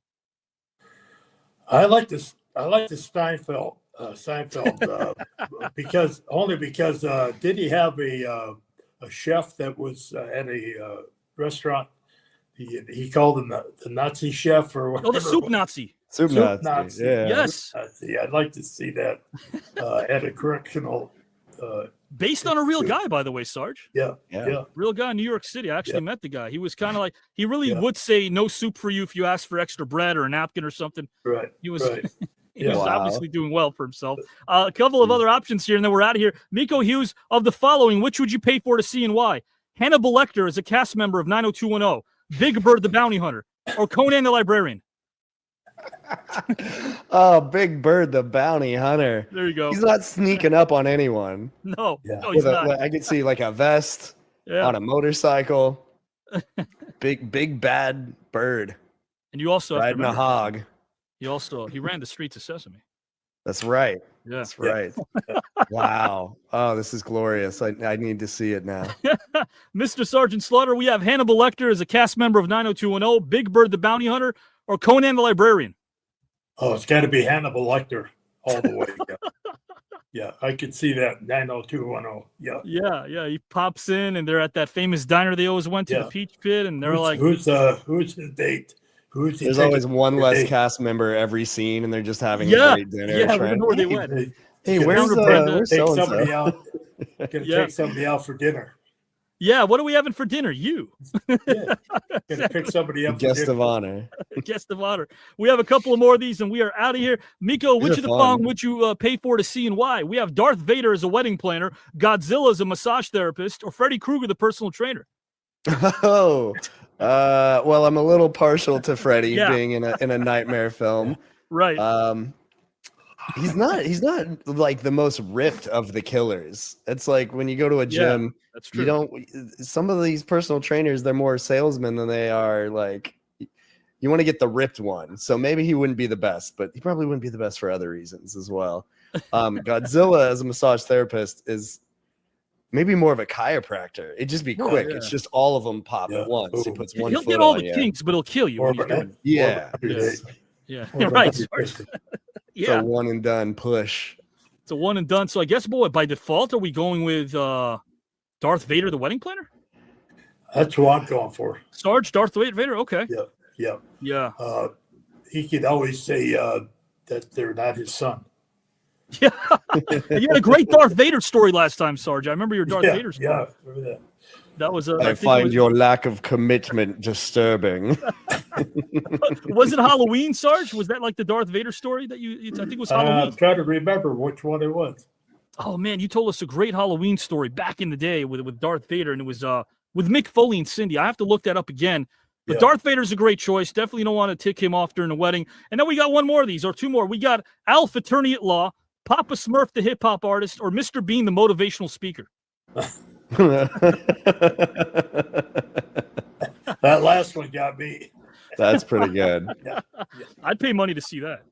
You said Papa Smurf as a hip hop artist. Yeah, Big Papa. He's got the name. And he'd be a Crip because he's blue, right? He'd have to be. Right. Yeah, there you go. There you go. We're already dissecting this. This is a writer's room already. You guys are taking my ideas and making them better. You really are. Love it. Sarge, are you going with Mr. Bean, the motivational speaker? Yeah, I like that. Is it because you get more bang for your buck? Because the moment he says anything, we'd consider that a gift because he doesn't say anything ever. So anything he says. Yeah. At that point, you take it to the bank. You'd be hanging on every word. Yeah, literally. Take it to the blood bank. Yeah. We got our final one over here, guys. Which would you pay for to see and why? Cast of Goodfellas as studio audience members on Jerry Springer, Jason from Friday the 13th as an ice skater, or Beetlejuice the runway model? Oh, Beetlejuice would be a ham. I think he would take to it. You'd be I think he would be. Nobody would like whatever he's doing. It would probably be disgusting. But Yeah. it'd be like a car crash. You couldn't look away. You couldn't look Yeah. away. And how about the Goodfellas cast members? I like on Jerry that. Springer? I like the Goodfellas being Oh the my cast gosh. member, the audience. Absolutely. I would love to be a studio audience member there as well. And anything Pesci says is fine by me. So Joe That's Pesci's right. got me. Right. Met Joe Pesci a couple times. I'll tell you guys a story about him. He's really such a quiet guy. And I asked him, I said, how difficult is it for you to go on the other side as a character, of course, to explore? He goes, you kidding me? In real life, I wish I could do half the things my characters do. I wish I could. I vicariously live through them, he said. And he kind of gave me that little inner Joe Pesci. Guys, last one. Well, These are actually, classics. my agent Paul is a lot like him. Is he? Oh yeah, Like he Joe reminds Pesci? me of him a lot. I like Joe Paul. Pesci. Paul's great. Yeah. Yeah. Here's our final one here. And this is a classic. It's the goodies. Which would you pay for to see and why? Archie Bunker as a mountain climber, Ralph Cramden as a yoga instructor, or Don Corleone as a computer repair person? I got to go with Ralph Crampton. Ralph as a yoga instructor. Yeah.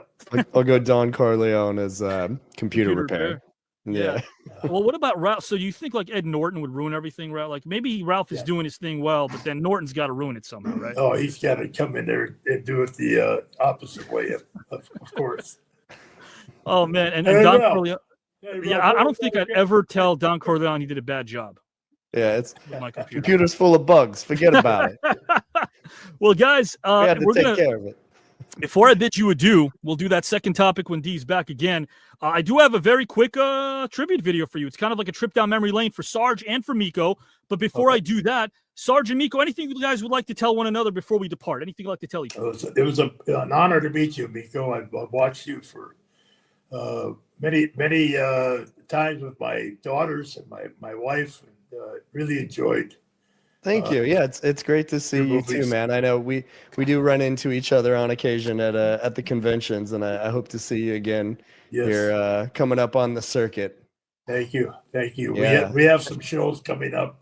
Winston-Salem, Thanksgiving weekend, and always have a good turnout there. So we're looking forward to do that. And we have a show this weekend in Pryor, Oklahoma, which is going to be a really great. All the legends of wrestling are going to be there, so that'll be a lot of fun. And I saw Sarge on Fox, Miko as well. So you're staying so busy, Sarge, and so active. I admire Keeps you that. young. As I There said you go. earlier, keeps you young. Yeah, and if I can take a quick minute just to plug the show I'm currently on Fox. It's called 99 to Beat. It is a game show. I'm competing for $1 million. Yeah, it's 1 versus 100. I think they're down to the 30s now. 99 to beats. Now let me ask you this: how challenging is it? It's simple games. They're basically like schoolyard, recess type games, but played at the Olympic level. Kind of think like Squid Games without the murder, a little more lighthearted. Yeah. And it's been a blast. It was one of the most fun times I've had in my adult life. We're on episode 7 is going to air tomorrow. It's Wednesdays on Fox or Thursdays on Hulu. So if you're streaming only, it's on Hulu, and you can binge watch all the way up to episode 7 at this point. And I'm going to include all of this here in a scrolling ticker so our audience members can see this as well, guys. Thursday, Hulu. And, of course, Wednesdays, guys and gals, that you said would be on Fox. That's on Fox, yeah. And it's hosted by Aaron Andrews and Kim Jeong. Wow. Okay, I love Kim Jeong. Yeah. Guys, sure. I haven't asked you the question. Speaking of game shows, this celebrity tournament gives us, you guys are both in the second round of this celebrity tournament. I call it a sport of the mind, but it's a place where strangers leave us friends. But nonetheless, it's a great tournament over here. The person that wins this whole thing wins a 5-day, 5-night first-class trip to Greece for 2, and of course, $15,000 as well. I didn't ask you earlier on, but Sarge, would you like to win this entire celebrity tournament? Of course. I pity the fool that's going to try to beat me. Miko, 157 Hall of Famers from the sports, music, wrestling, not to mention Oscar, Grammy, Tony, Emmy, Golden Globe, AMA, WGA award winners and nominees. Would you like to win the whole thing, Miko? Well, I would never choose to go against Sergeant Slaughter, but I'm certainly going to be hopeful. All right. We're gonna find out. 2 out of 3 move on, guys. Of course, All right. will you let us know really soon? But right now, I do want to play Sarge's tribute video, and we'll bid Mr. Sergeant Slaughter adieu. And Miko, hang out for 2 more seconds, my friend, because I got a video for you as well. Thank you, Avi. Thank you, Miko. Sarge, here is a trip down memory lane, my friend, that I put together. I hope you enjoy this. This is from me to you. Thank you.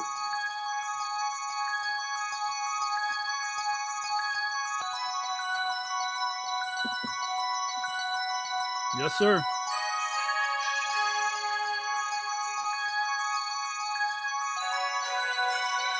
Oh, you've been in my daughter's drawer. Portland Wrestling, Don Owens. Yep. My wrestling team. Wow. 91. God rest his soul. Real American hero. There we go. That's one you want to have right there. Those are 2 figures you want to have. Wow. World title. AWA. Hall of Fame. Yes, sir. 2004.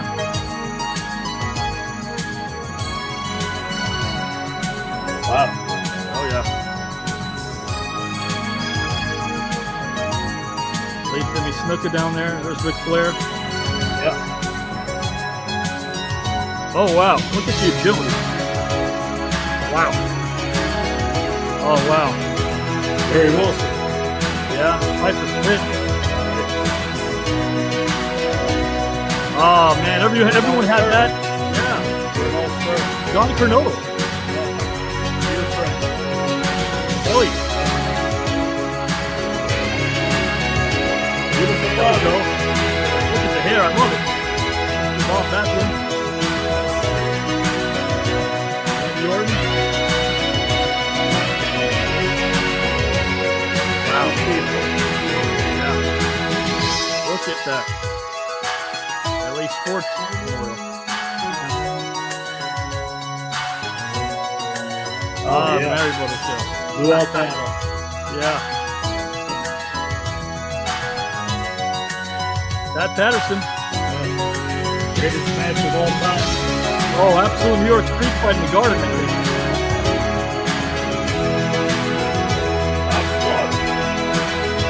What it's all about, dude.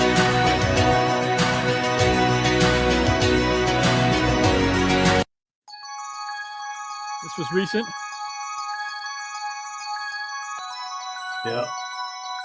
There's a fine young boy there. Ooh, Andre. Well, Wow, one Hulk Hogan. of my first trips to Japan. Wow, with our friend Stan Hansen there. Yep. Yeah, Thank we have you, a Avi. lot of your contemporaries, my friend. Mr. Jake Roberts and Stan Hansen are here. Gerald Briscoe. My friend Sarge, you've done a ton of these. Did you have a nice time, my friend? A wonderful time. Can't wait to come back. Likewise. And you have a great rest of the evening. Thank you for your time, Thank you. thank you for being you, sir. Appreciate it. Have a great night. You're dismissed, Avi. Yes, sir. Okay. Mr. Sergeant Slaughter, Hall of Fame human being, Hall of Fame athlete. Appreciate his time. Miko, I'm glad you got the chance to get to know Sarge. I know you see him at the conventions. I'm assuming you see Dee Wallace at some of the conventions as well.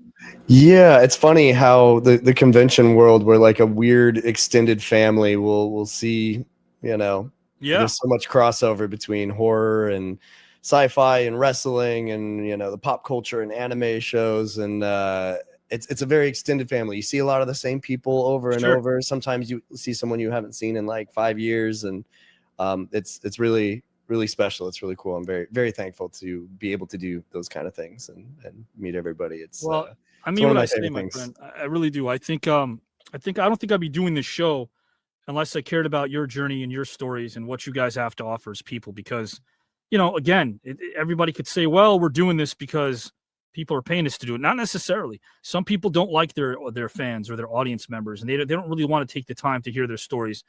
And I've been to some of these as not as a talent, but as a writer, and getting some passes. And I've been able to see how the fans of yesteryear still care about your work today.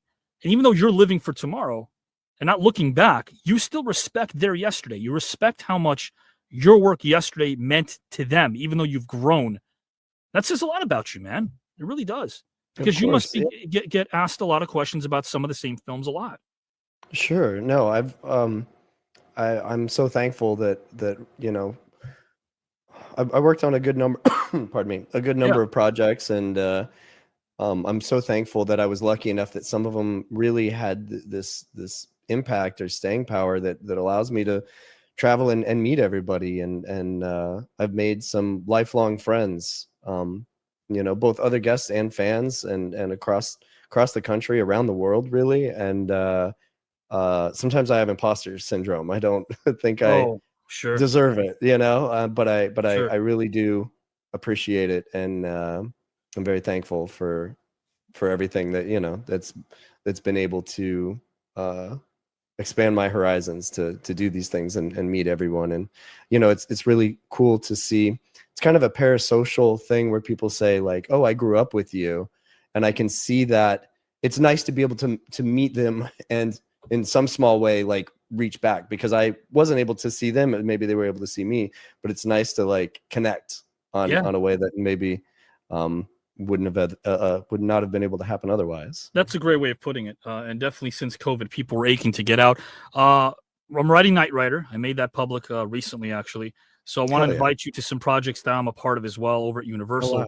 Oh yeah, because that's part of this network is I want to be able to actually network and help out as much as I can, because yeah, I mean, you chose the road less traveled, which was our second topic, and a lot of people don't really understand how many sacrifices you make along the way. So anything I could do to help, I'm all there for you, man. And I mean that. Like, reach out. Appreciate that. I'm open to talking about whatever, you know, and 100%. regardless of that, I'm happy to have made your friendship, and it's fun chatting, doing these things. So anything beyond that, that's just icing on the cake. Likewise, my friend. This doesn't embarrass me. I really commend you for your work, but this video might embarrass you. We're going all the way back, guys and gals, all the way back. All right, let's get it over with. Here we go. Yes, a trip down memory lane.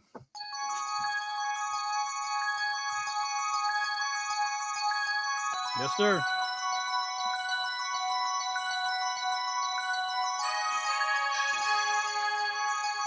The twins. Yeah. Oh, wow. Jack Palance. Cops and Robertsons, yeah. That's the Pet Sematary family. That was at a convention. Oh, wow. Yeah, that's a one-off pop. Yeah. I love this movie, DeVito. Jack the Bear. Thank you. Not a lot of people remember it. That was very sweet in your intro. Great movie. Yeah. Heather. Another Lion Cat. Raw. Red Gwen, Denise. Red Gwen, a legend. Arnold. I think he surprised you guys in his Zoom a few years ago. Yeah. Yeah, that was nice.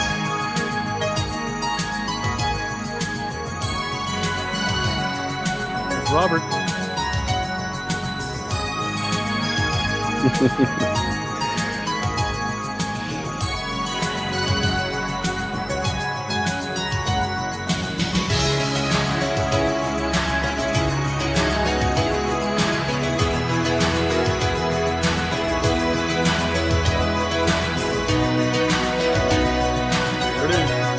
He's so tiny in that big chair. It's probably not even a very big chair.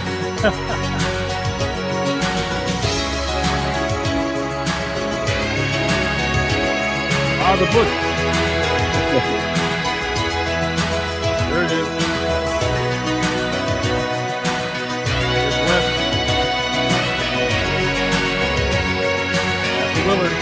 Matthew Willard. Catherine. Yeah. Matthew Heigl. Gilbert. That's right. He was so nice. Wow. Hours and hours of makeup. Wow, that's from last time. Yeah.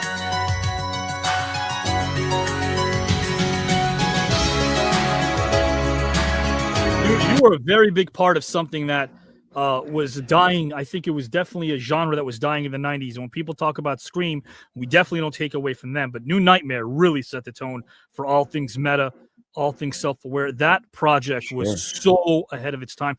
Even Bob Shea, who I knew, was in the film. Yeah. Yeah, I think it was doing meta before there's like a renaissance now of Yeah. meta. Yeah.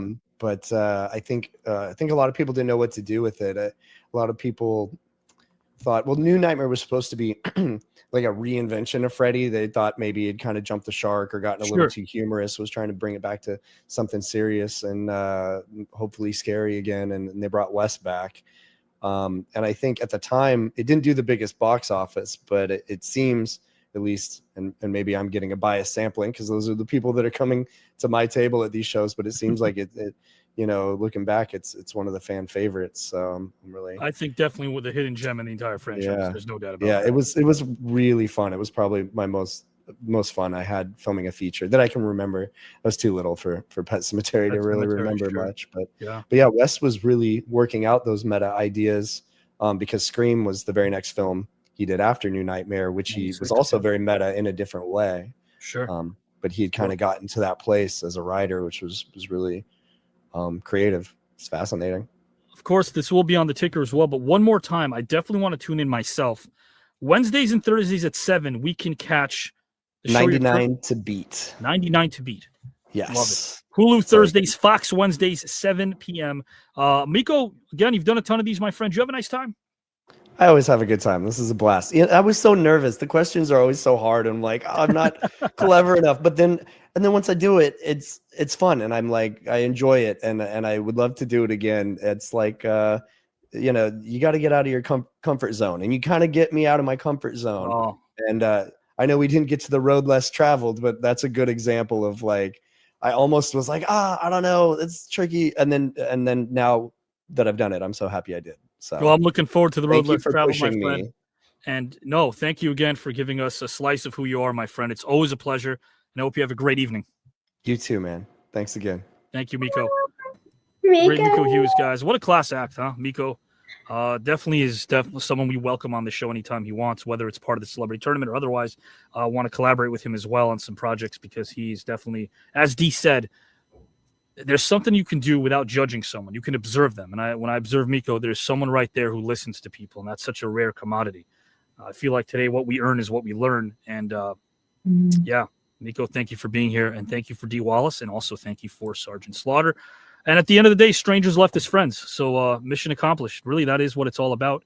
So guys and gals and pals, I will zip the old lip and turn it over to you right now because, as you know, you are the engine that makes this entire thing go. Oh, oh my gosh. How fun was that? This was so much fun. I loved every single moment of it. I have so many notes. Oh my gosh. Guys, listen, before you guys officially start talking about the match we just watched, I have to remind our audience, you, the engine, Alexander, Red Pill, Rage Channel, Sal, Joe Rositano, Time, Bethany, Lester, calling you all out. I see you, Adolfo. Guys, Lee, they need your votes. They're watching intently. Dee and Sarge and Miko, that's not an exaggeration. This might have been one of the toughest matches I would have ever had to have voted for. Luckily, I don't, so I'll weasel my way out of here soon and have Giselle Miranda do the hard work here. But guys, we need you to vote in the comment section. We need your votes as well. Giselle Miranda will break things down. That doesn't mean that they won't stop when they see your vote, because they will. They will stop no matter what. They will stop while making a point and read your comment live and announce your vote live, and I will tally it live as well. We have to get your vote. It was for one topic. Only one. We didn't make it to two. One topic that hasn't happened in forever. Who gets your vote? Because remember, 2 out of 3 move on. The top 2 vote getters move on to round number 3, the sacred ground known as round number 3.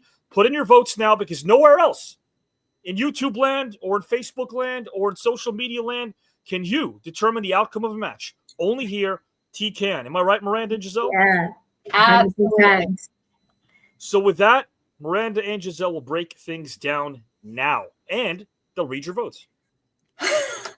Thank you, Yeah. Oh my Abby God. always says he has the best seat in the house because he doesn't have to vote, and I could not agree more with him tonight. Or Allison, who says it's so hard to vote. Classy says topic 1 was so hard, but my vote goes to Miko. Okay. Thank you, Classy. Thank you. Keep those votes coming in.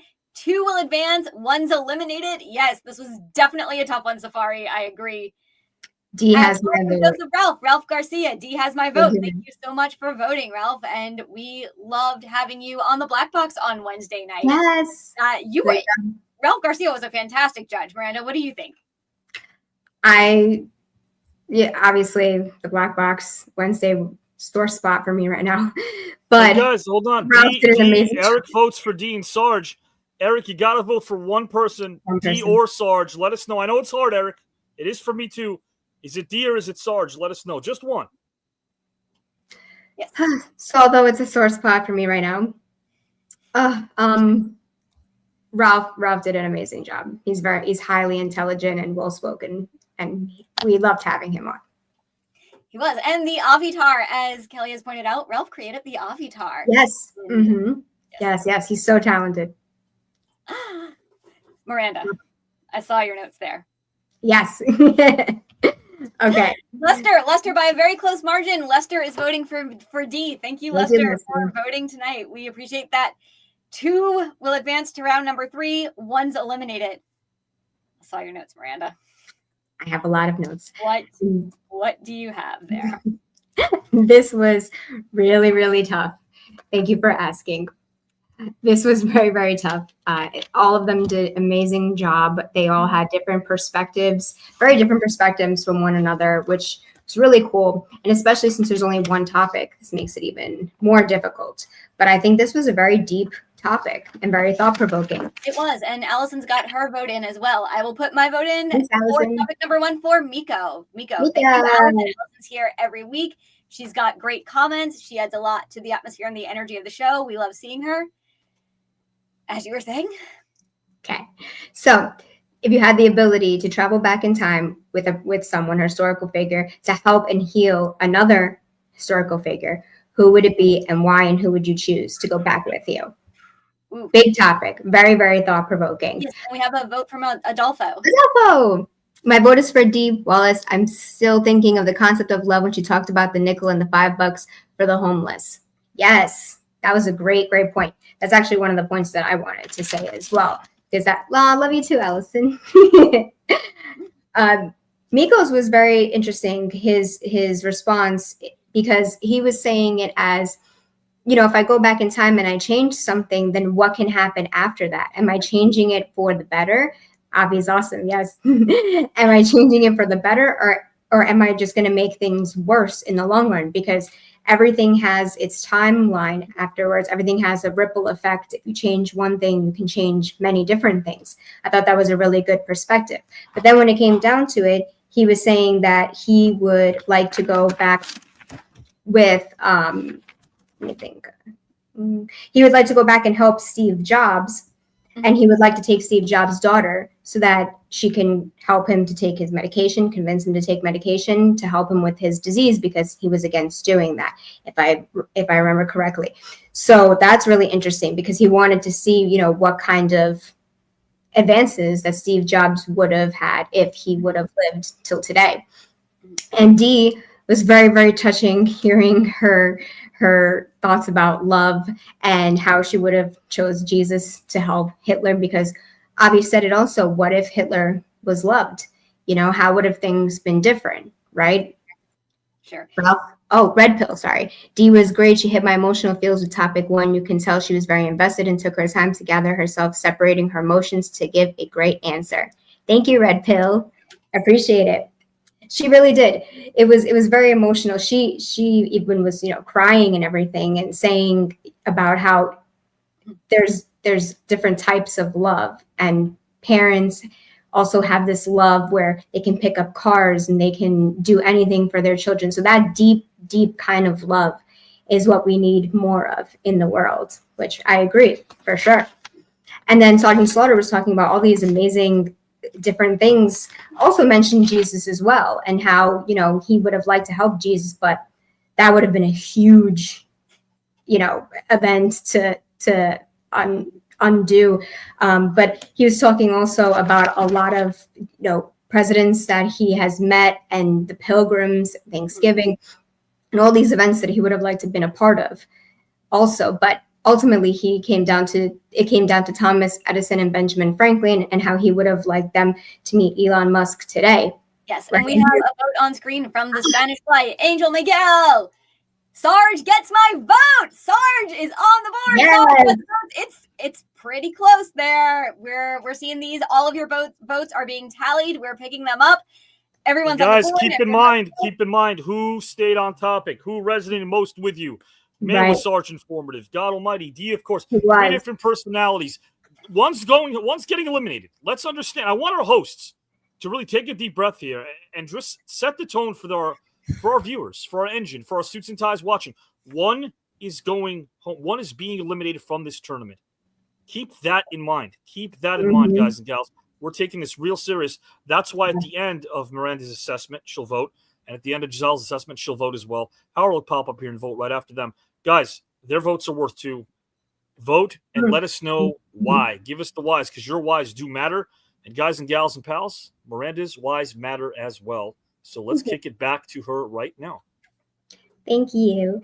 So ultimately, it came down to Mikey NYC says, Sarge, perfect timing. I'm talking about Sarge. It came down to Thomas Edison and Benjamin Franklin meeting Elon Musk and seeing what they would talk about in 2025 with, all the advances that Elon Musk has done with Tesla and, self-driving cars and other things in the space.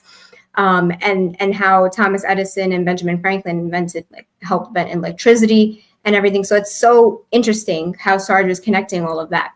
Ultimately, here's my vote. Ultimately, I think that Miko has my vote. It was a very, very tough decision. But I would say Miko just grabbed me right away when he was talking about the ripple effect.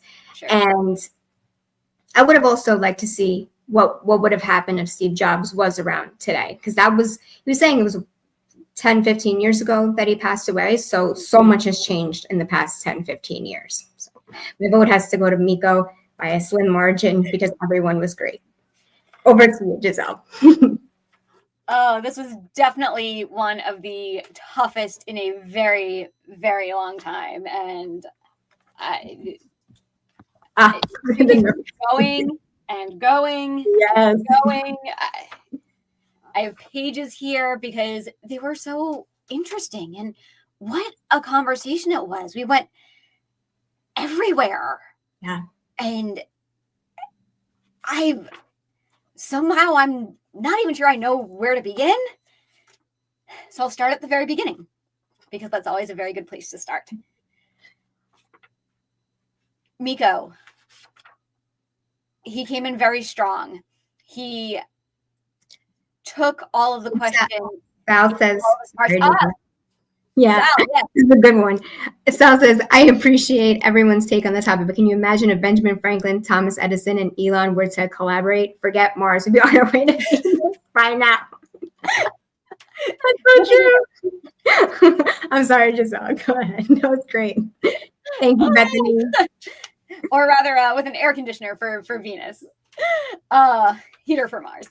Yeah. No, that's fantastic. Keep those votes coming in if you haven't gotten them in yet. We love seeing them. They are being tallied back here. It's amazing.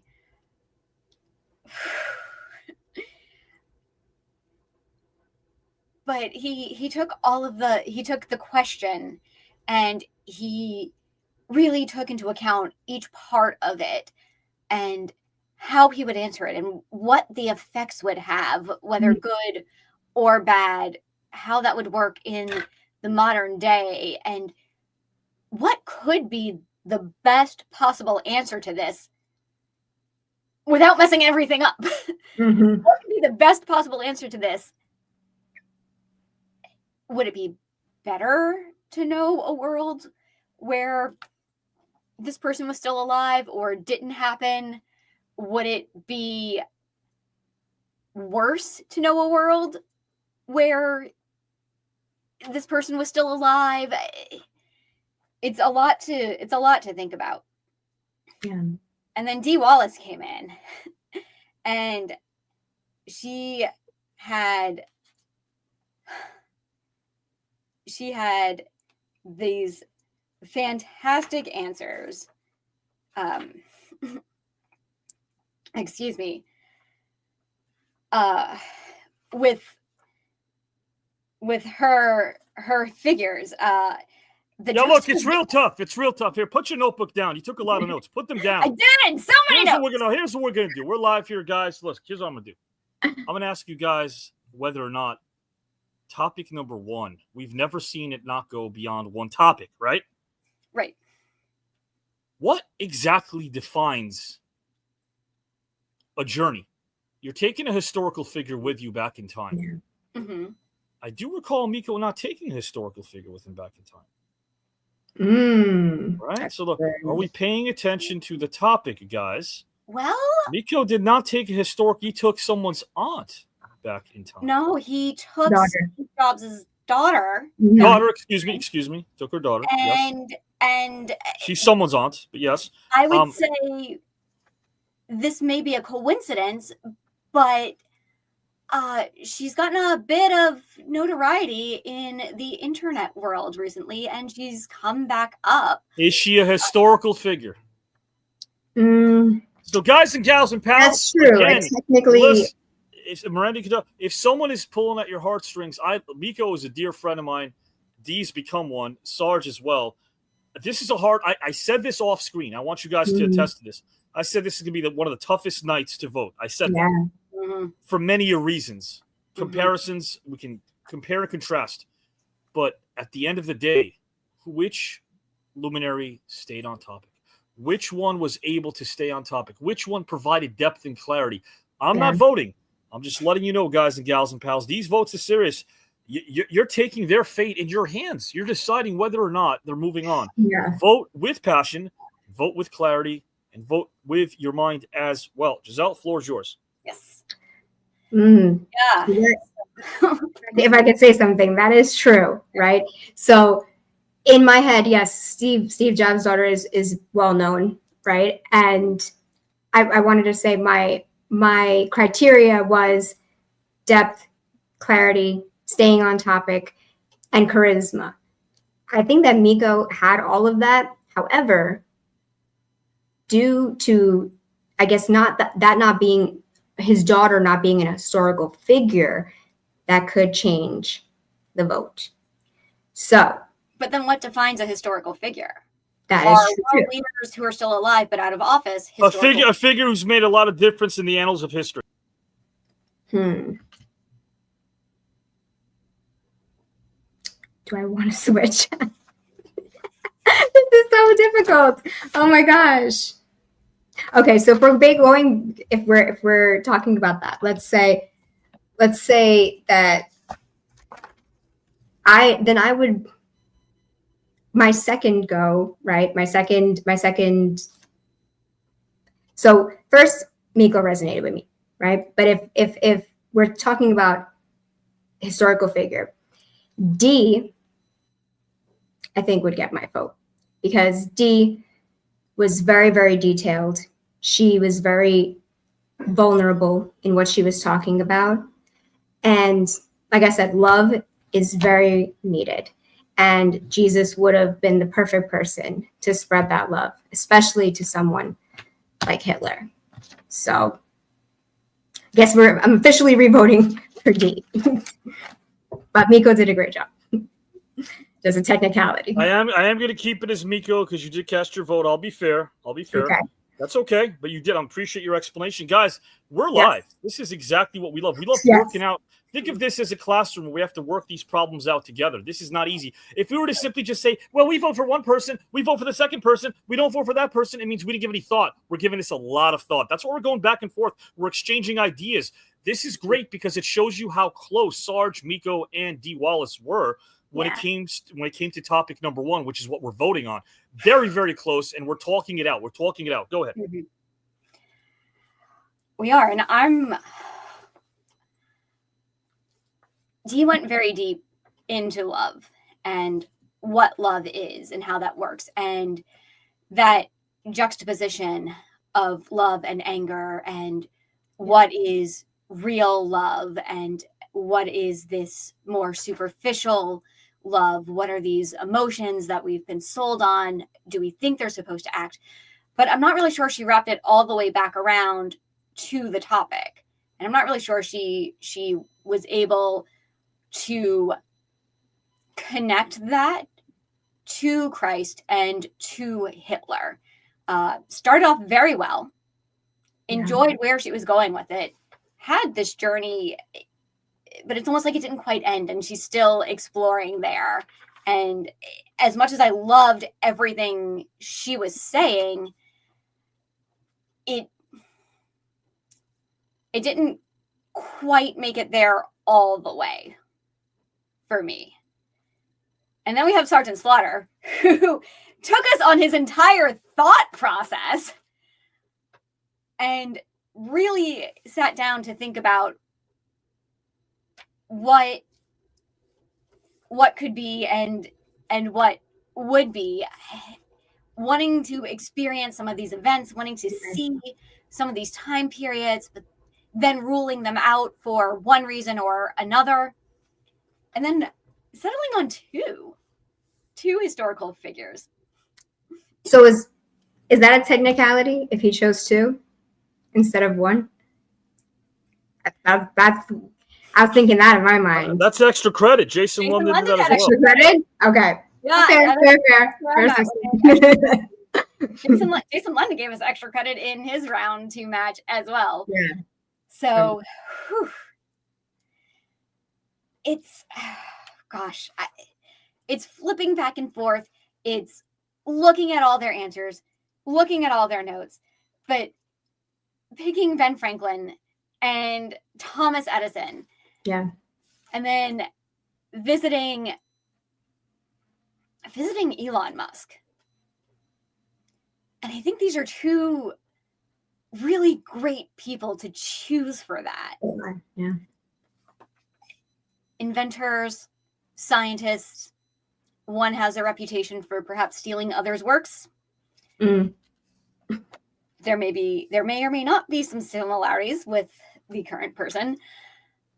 So having one that's held up as this paragon of a scientist and paragon of a bit of a Renaissance man and an individual, and then having one that's credited for inventing electricity.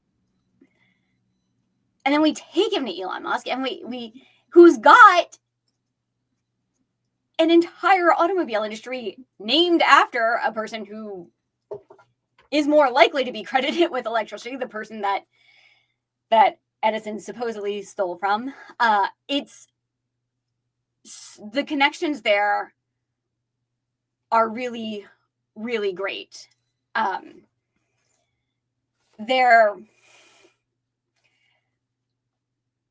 like his take, and I really enjoyed how he was discussing what's next. Mm-hmm. What comes next? What comes after the cell phone? What comes after the computer? Is there anything after a computer? Because the technology of the computer is what's powering the tablets, the cell phones, the smart watches, the GPSs. Yeah. What comes after that? How do we find that? Right. Where does that go? Or is that the end? Is that the end of the big creation, and then we're just making these minute adjustments to it? Is it going to be a completely separate invention, or is it something we're going to continue to tweak throughout our lives and throughout the future generations? And where does that go? I think if I can say something, right? So I do agree with what you said. Dee, if we're going to talk about how they can improve, right? How these competitors could have improved. Miko, yes, technically not a historical figure. I do like what he said about Sylvia Plath. I do like what he said about Sylvia Plath, though, and how he would have liked someone to help her through her struggles. However, then we wouldn't have great, novels and everything like that. I think the only thing that I would have liked more from Sergeant Slaughter would have been the question is the ability to help heal the heart of someone or a historical figure, right? So I just didn't see, it would have been a great meeting between Benjamin Franklin and Elon Musk and Thomas Edison. But how does that heal right? I don't know. I didn't see the connection of the healing part. That's the only thing I would say. Whereas that is the part where Miko Hughes definitely excelled. He had the healing. Well, part. he did say to make decisions ethically and morally, right? And that sometimes he said sometimes our leaders today don't really do that. Without specifying who, but maybe he was referring to his original choice. That is a good point. No, I think all three of them did an amazing job, though. But just a little, feedback. We're judging. Who answered the question? Who stayed on topic the most completely? Right. The most completely, the most complete. Yes. Who really hit all parts of it, or at least tried to hit all parts of it, and gave us that comprehensive answer? Because I'm looking for a comprehensive answer in any of these topics, and I do want them to go in depth. And Dee Wallace had that, but then it was a little disconnected from the topic. So didn't wrap that around as much, bring that back. Mm-hmm. And Sergeant Slaughter also had that when going through the different eras, the different time periods, of what he would have. Yeah. I did feel that Miko was a little bit short, and not in a succinct way. It wasn't bad. I think there could have been just a little bit more, but we've seen sometimes where brevity does assist in a topic, where it is the correct choice to make. Yeah. But it led to some really great discussions outside of that, which is the really cool part of all of this. Yeah. I have to do it, Miranda. I have to make a choice. Do it, Giselle. Do it. It's a tough choice either way. I know. We're having a debate on the vote right now. Look, as soon as their three names popped up last week, I was already like, I have no idea. They're all going to be fantastic. They're all going to be memorable. That's his catchphrase. That's his catchphrase. Miguel. Salute, maggots. Love that. And I knew they were all going to have a wonderful conversation together with each other and with Avi, and it was going to go to places we could never have even imagined.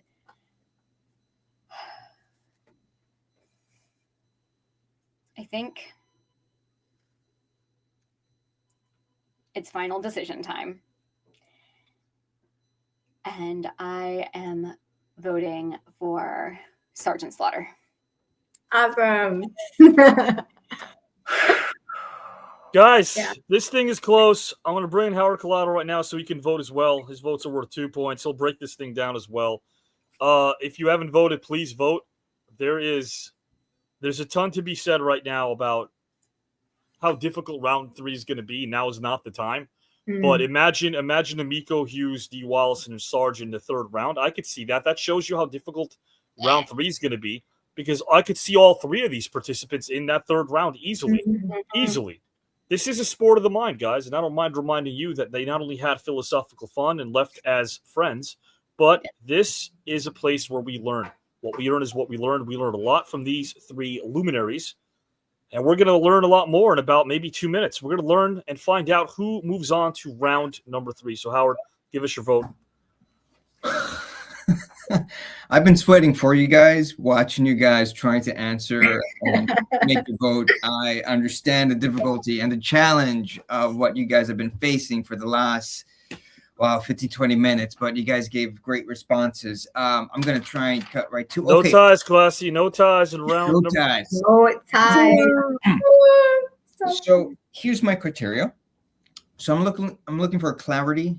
I'm looking for depth, and this is the kicker. I'm looking for an answer that provoked even more thought as a result. And I'm going to circle back to that. So I love Dee. Dee was trying to break down what the nature of love was. And as a result, herself, was getting emotional trying to answer that question. So it was really engaging to just watch her find that answer. Miko talked about Steve Jobs' daughter and bringing her on his journey. and being curious about what other inventions Steve would have invented, which I was like, oh, I'm curious about that myself. But the person who painted this beautiful picture, Sarge, talked about Thomas Edison and Benjamin Franklin. And then at the end of his argument, he brings in Elon Musk into the equation. And he talks about what that conversation between these three amazing inventors would have been like. But here's the kicker, which is what kicks into my last criteria that I was looking for. Who provoked more thought as a result of their answer? And for me, that was, and you hit it right on the head, Giselle. It was Sarge when he talked about where's this machine gonna go? Where's this thing that we're staring at gonna go? And I was fascinated by that because I'm a little, I love Nostradamus and the future and where's it all. So my vote goes to dramatic pause. Drum roll. Sarge gets my vote, man. Sarge gets my vote. Yay. All three did amazing. So we all won really as a result of taking in that amazing assessment and amazing questions, Mr. Klein. Holy cow, you always do it up. And post discussions as well. I always love those. So great job there, man. Woo.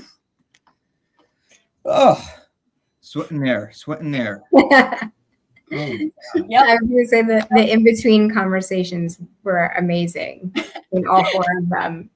We had some really, really good moments. And the game. The game was amazing. I'd pay. Miko, he wanted the surgery still in Rocky's with Rocky's gloves. Yeah. I reminded me of Britney still while she did the. Yeah. Oh, that was awesome. Miko was saying he's partial to Freddie. When I heard the Freddie option, I was like, there you go. Yes, classy. Hardest vote in a very long time tonight. Definitely agree.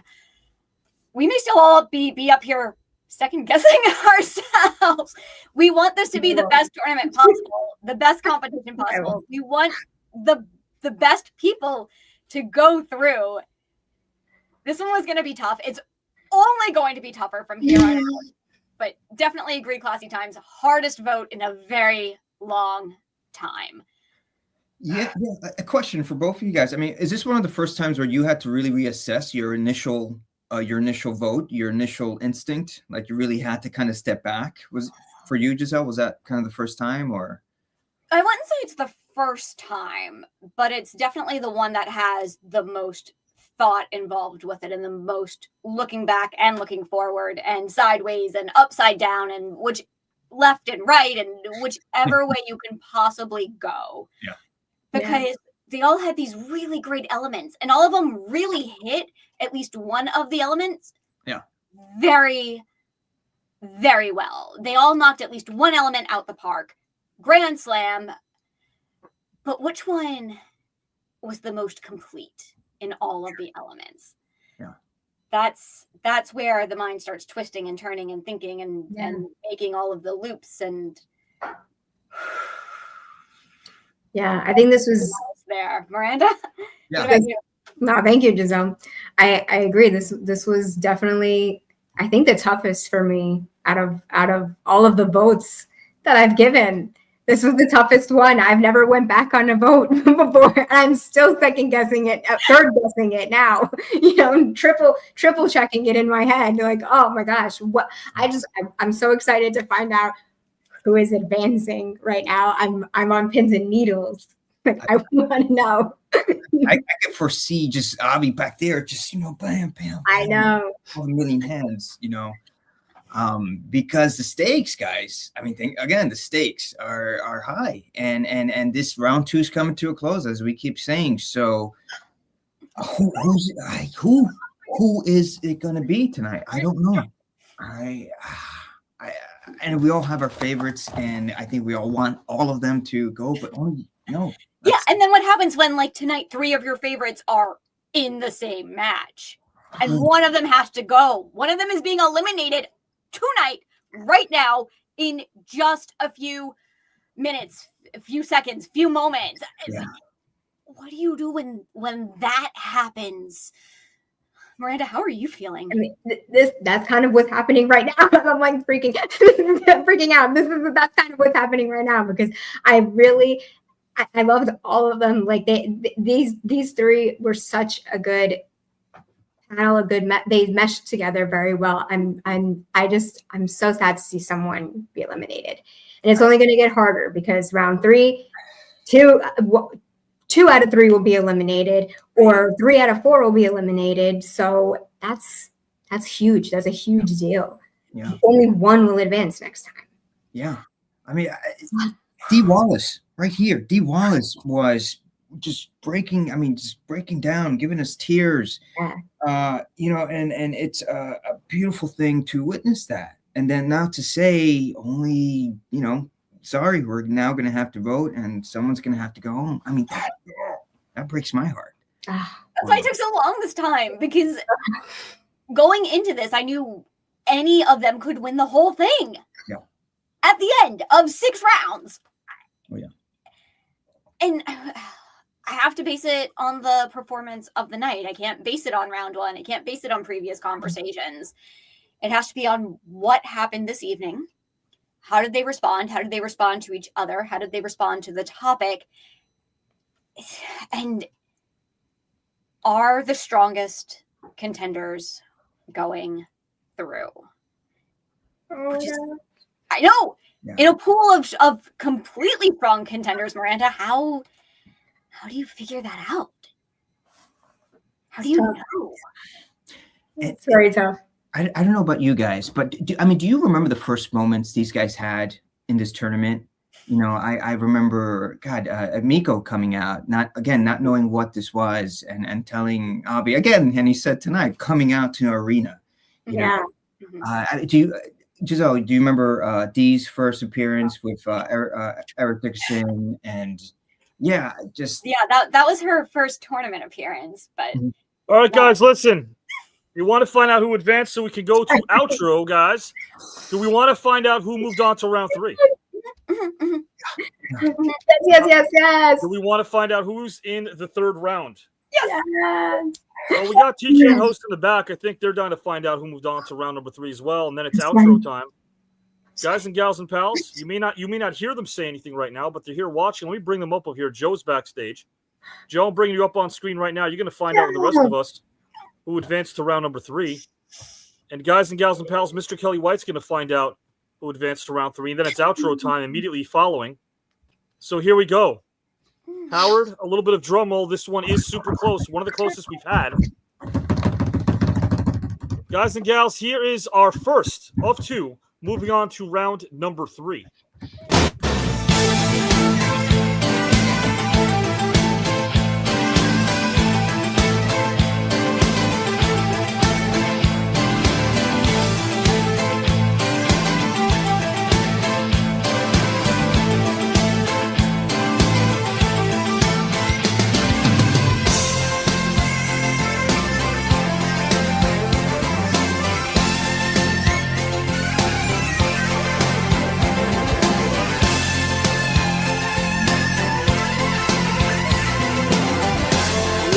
Who is it?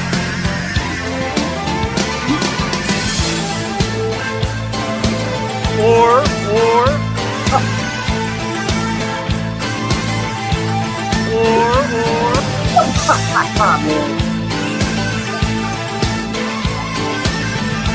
I'll poke at her. There he is. I poked him.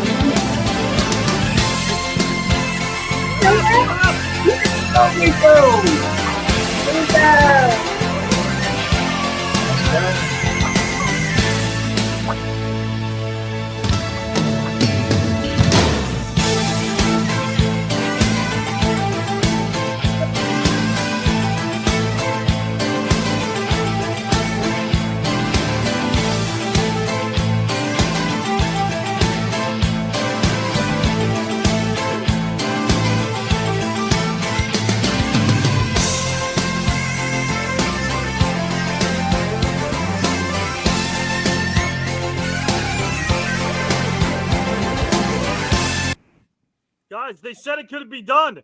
one of the biggest underdogs in any round 2 match. It's As Peaceful top. Pete joins us, guys. The Yes. Peaceful one is on screen.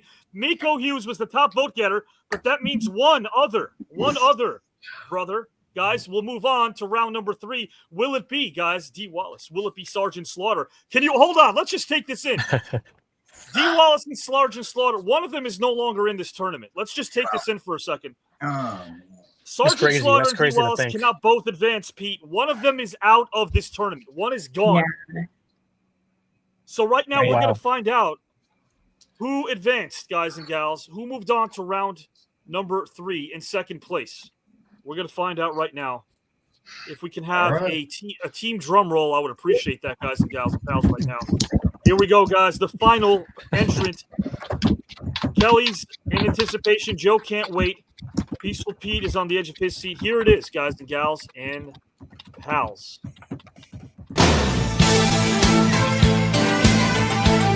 One vote determined this. One vote determined.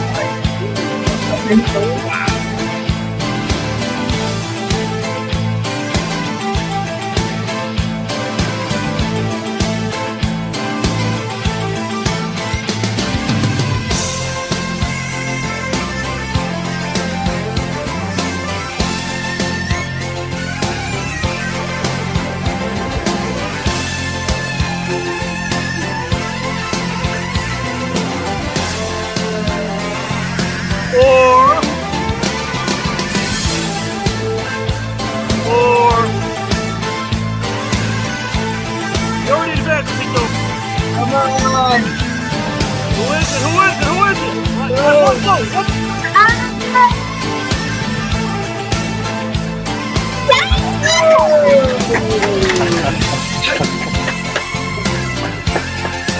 Nice.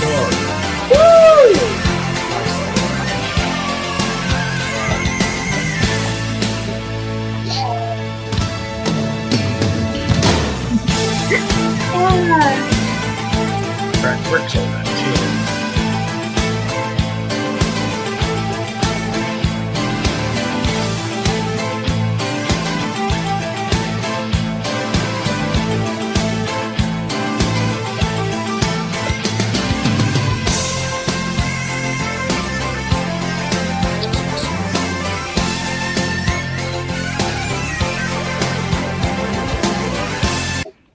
And we tallied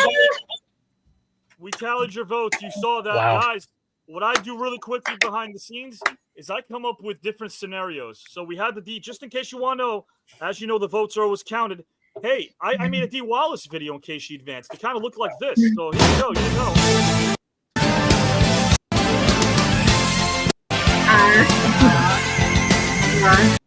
Guys and gals, give it up for Dee Wallace, the amazing Dee Wallace.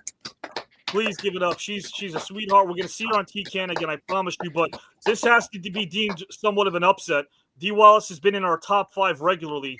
So maybe our third upset in round number 2. John Anderson, of course, getting eliminated. We saw that. That was a huge upset. And then, of course, guys and gals and pals, remind me, there was another upset that I can't really put my finger on right now that happened earlier as well in round number 2.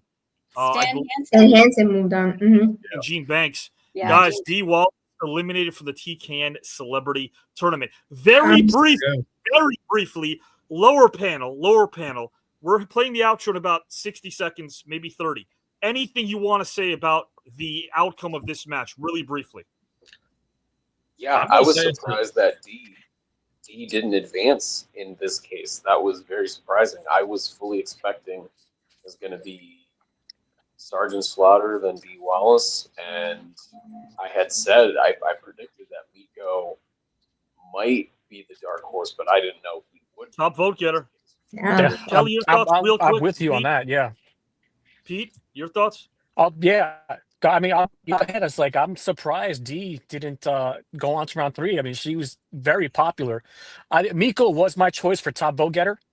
So I'm not surprised there. I know he was going to pull it off. Sergeant Slaughter, huge competitor.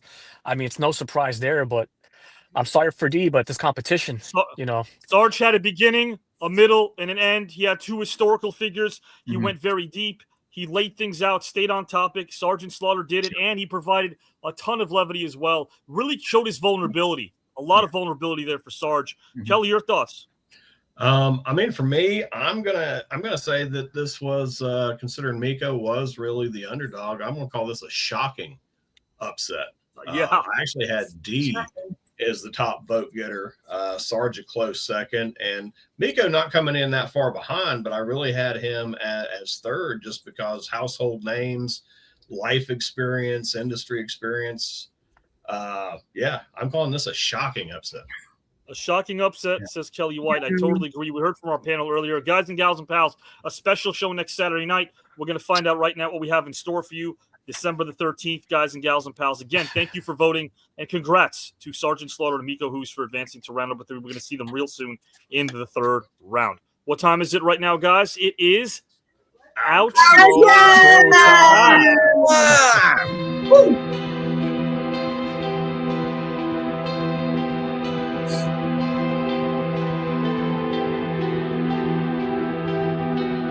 Obsession's going to be talent every time. You got all the talent in the world, but are you obsessed? Is it all you ever think about?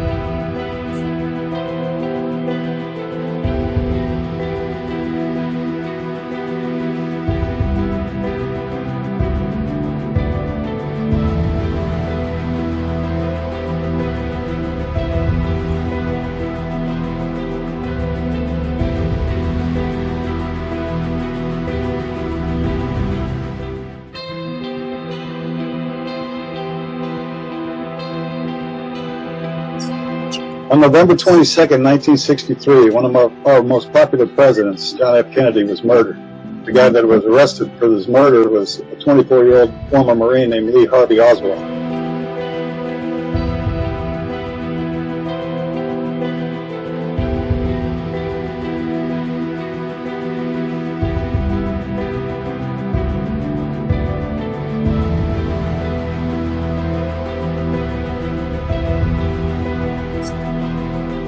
I think it's still something that I try to improve on every day. I think there's so much room for improvement in everything that we do, whether it's personal, professional.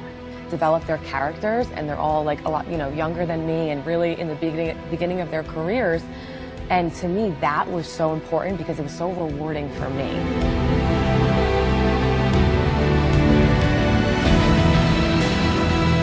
You received a compliment from Carol Burnett that you did a show once with, and she said you're one of us. Oh, yeah. That means you're an introvert who does a damn good imitation of an extrovert. An introvert doing a very, very good imitation of an extrovert. That's what I am, and that's what I know you are. From then on, she was just always there, believing in me when nobody else would.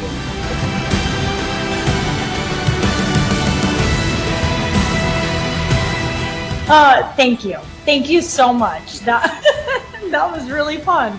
I have to say, I've been listening to the show, and boy, what good questions. Jeez, what a jerk. Never realized it before. I guess a lot of people I know are jerks.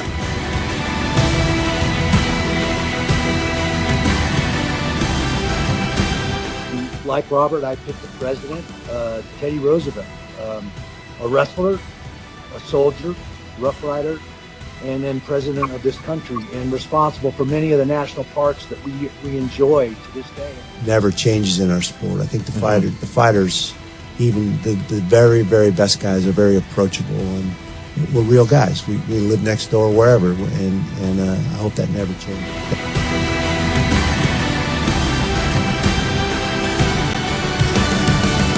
Be able to say it was my dad. He's my safety net. Like, I could call him for anything, for everything. I think his happiest days were literally taking care of 7 grandkids.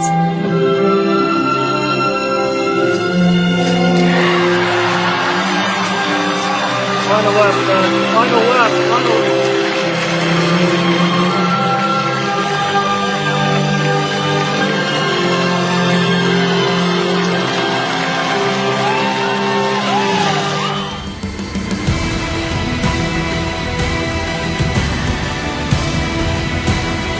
What this guy was feeling trying to get this girl back, and every bit of emotion, and it's so iconic, and that's why the scene has been parodied like 50, 70 times. I think I wanted people to understand me, understand where I came from, understand what I went through, and to see why I am the way I am.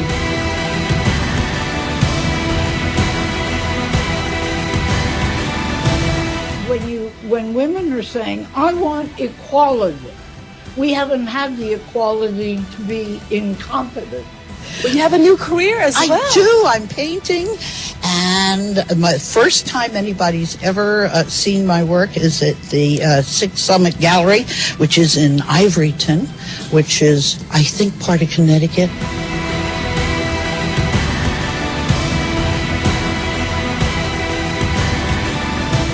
Well, I'm not going to sit here and judge, because I realize that a lot of times when there are issues with understanding what's truly important, it's based off ignorance. And I went in the wrestling room and they showed me how to grab him and all of this kind of stuff. And then they said, okay, Kurt, this is the strongest guy in the world. Get away.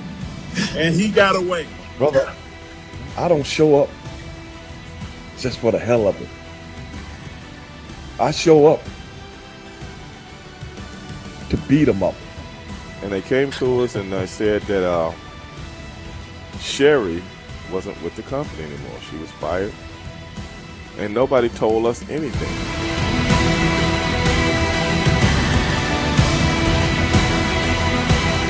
My view in this world is we need something like Gort, to bring people back to their senses and end this chaotic nonsense insanity of war. Well, take a look at my book. It's no more shocking than our government going down to Nicaragua and infecting hundreds of people with syphilis to see if penicillin worked.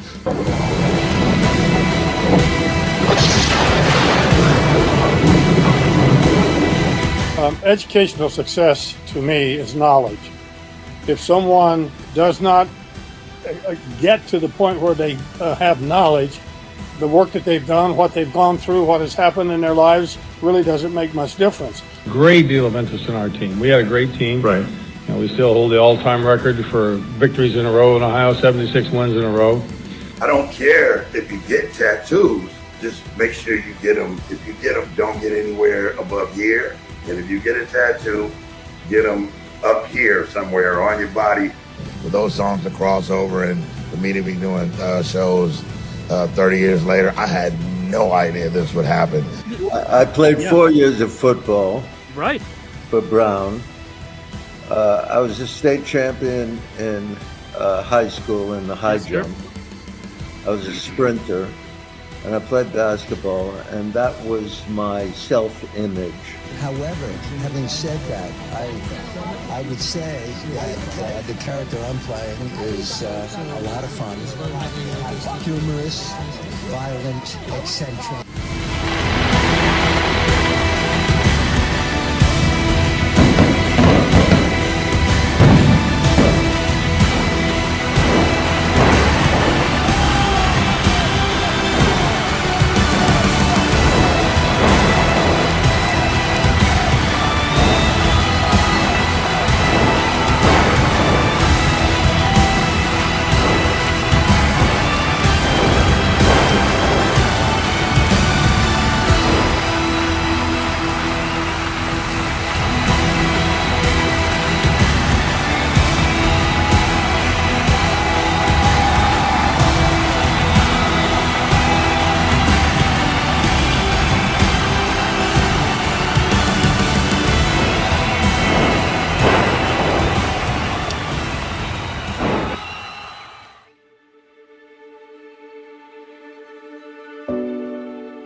you.